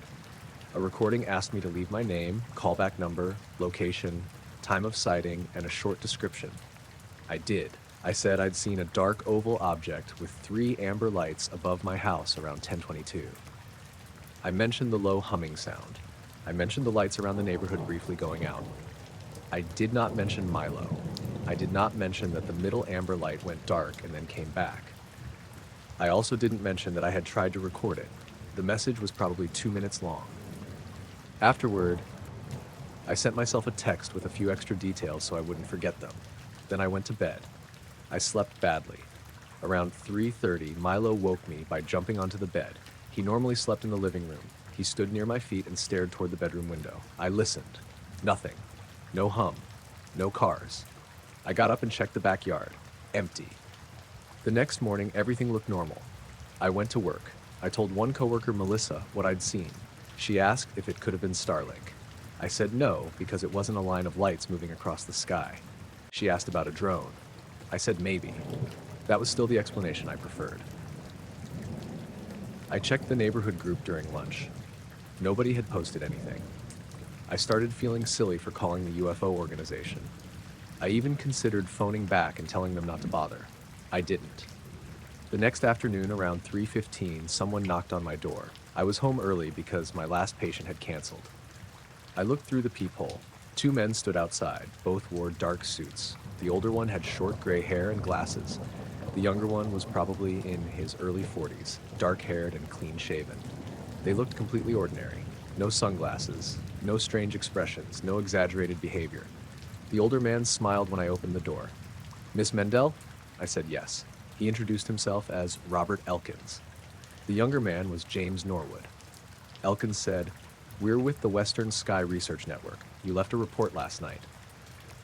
That was the UFO group I'd called. I immediately felt relieved. It made sense. I asked how they'd gotten there so quickly. Elkins said they had investigators in the area. He showed me a laminated identification card. It had the organization name, his photograph, and an investigator number. Norwood showed one too. They looked homemade, but that didn't seem unusual for a volunteer group. I asked if they wanted to come inside. They said the porch was fine if I preferred. They were extremely polite. That mattered later because there was nothing threatening about the visit. Elkins took out a small notebook.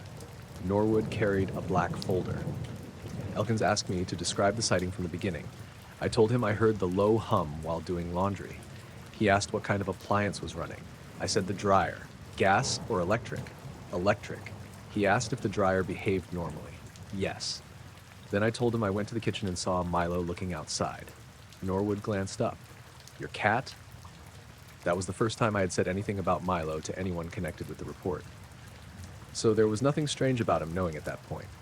I told them Milo had been staring upward. Elkins asked whether he made any sound. No. Did he hide? No. Did he try to go outside? No. Then we moved on. I described the object. Dark. Oval. 3 amber lights. Norwood asked how the lights were arranged. I said in a straight line. He asked if they stayed equally bright. That made me remember the center light. I said no, the middle one went out briefly. Both men became more attentive. Elkins asked, "For how long?" Maybe 3 seconds. Before or after the neighborhood lights failed, I stopped. I had not told them the order yet. I had only said there had been a brief outage at some point. I asked, "How did you know it happened before the outage?" Elkins paused. Then he said, "I assumed based on the sequence in your voicemail." I thought about that. Maybe I had said it and forgotten. It was possible. I continued. I told them the object drifted west. Norwood asked if I had filmed it. That also surprised me. I hadn't mentioned the phone recording in the voicemail. At least I was almost sure I hadn't. I asked why he thought I had. He said most witnesses tried to use their phones. Fair answer. I showed them the video. They didn't ask to take my phone. They didn't ask me to send the file. Norwood watched once. Then he asked me to replay the first 5 seconds. I did. The screen showed mostly darkness with 1 amber dot. He leaned closer. Did the phone lose focus repeatedly? Yes. Only while pointed at the object? I hadn't checked. I told him probably. He nodded. Elkins asked whether the sound appeared on the recording. I played it louder. There was a low background noise. Could have been wind. Could have been traffic. Could have been the hum. He listened for maybe 10 seconds. Then he said, "That's enough." He wrote something down. I asked if they'd received other reports. Elkins said yes. I asked how many. Several. From my neighborhood? Nearby. He wouldn't give names, which I understood. Then Norwood asked whether I had experienced any electrical problems inside the house afterward. I said no. Clocks reset? No. Internet interruption? Not that I noticed. Smoke detectors? No. Car alarm? No. He asked if the garage door opener worked. I said I hadn't used it until morning. Did it work then?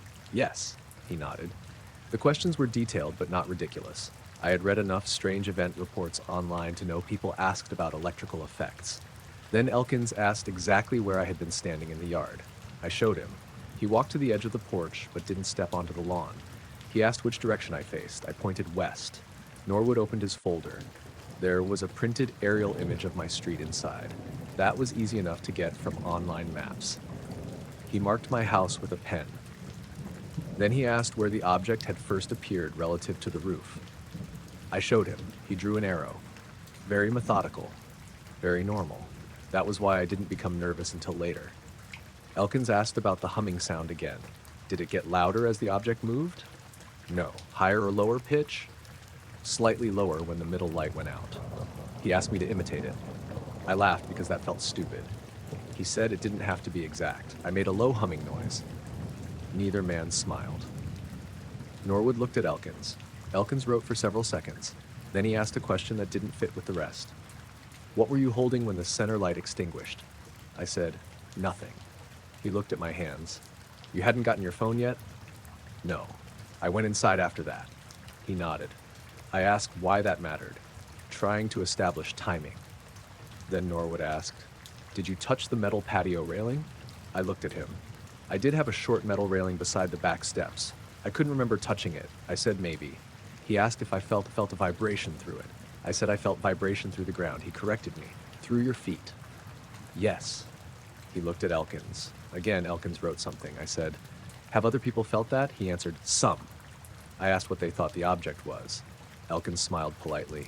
We don't identify things before we complete interviews. That seemed reasonable. I asked if they believed it was some kind of aircraft. Possibly. Drone? Possibly. Military? Possibly. They never used the word alien. They never hinted at anything dramatic. The interview lasted maybe 35 minutes. Before leaving, Elkins gave me a card. It had the Western Sky Research Network logo and a phone number. He told me to call if I saw the object again. I noticed the number was different from the voicemail line on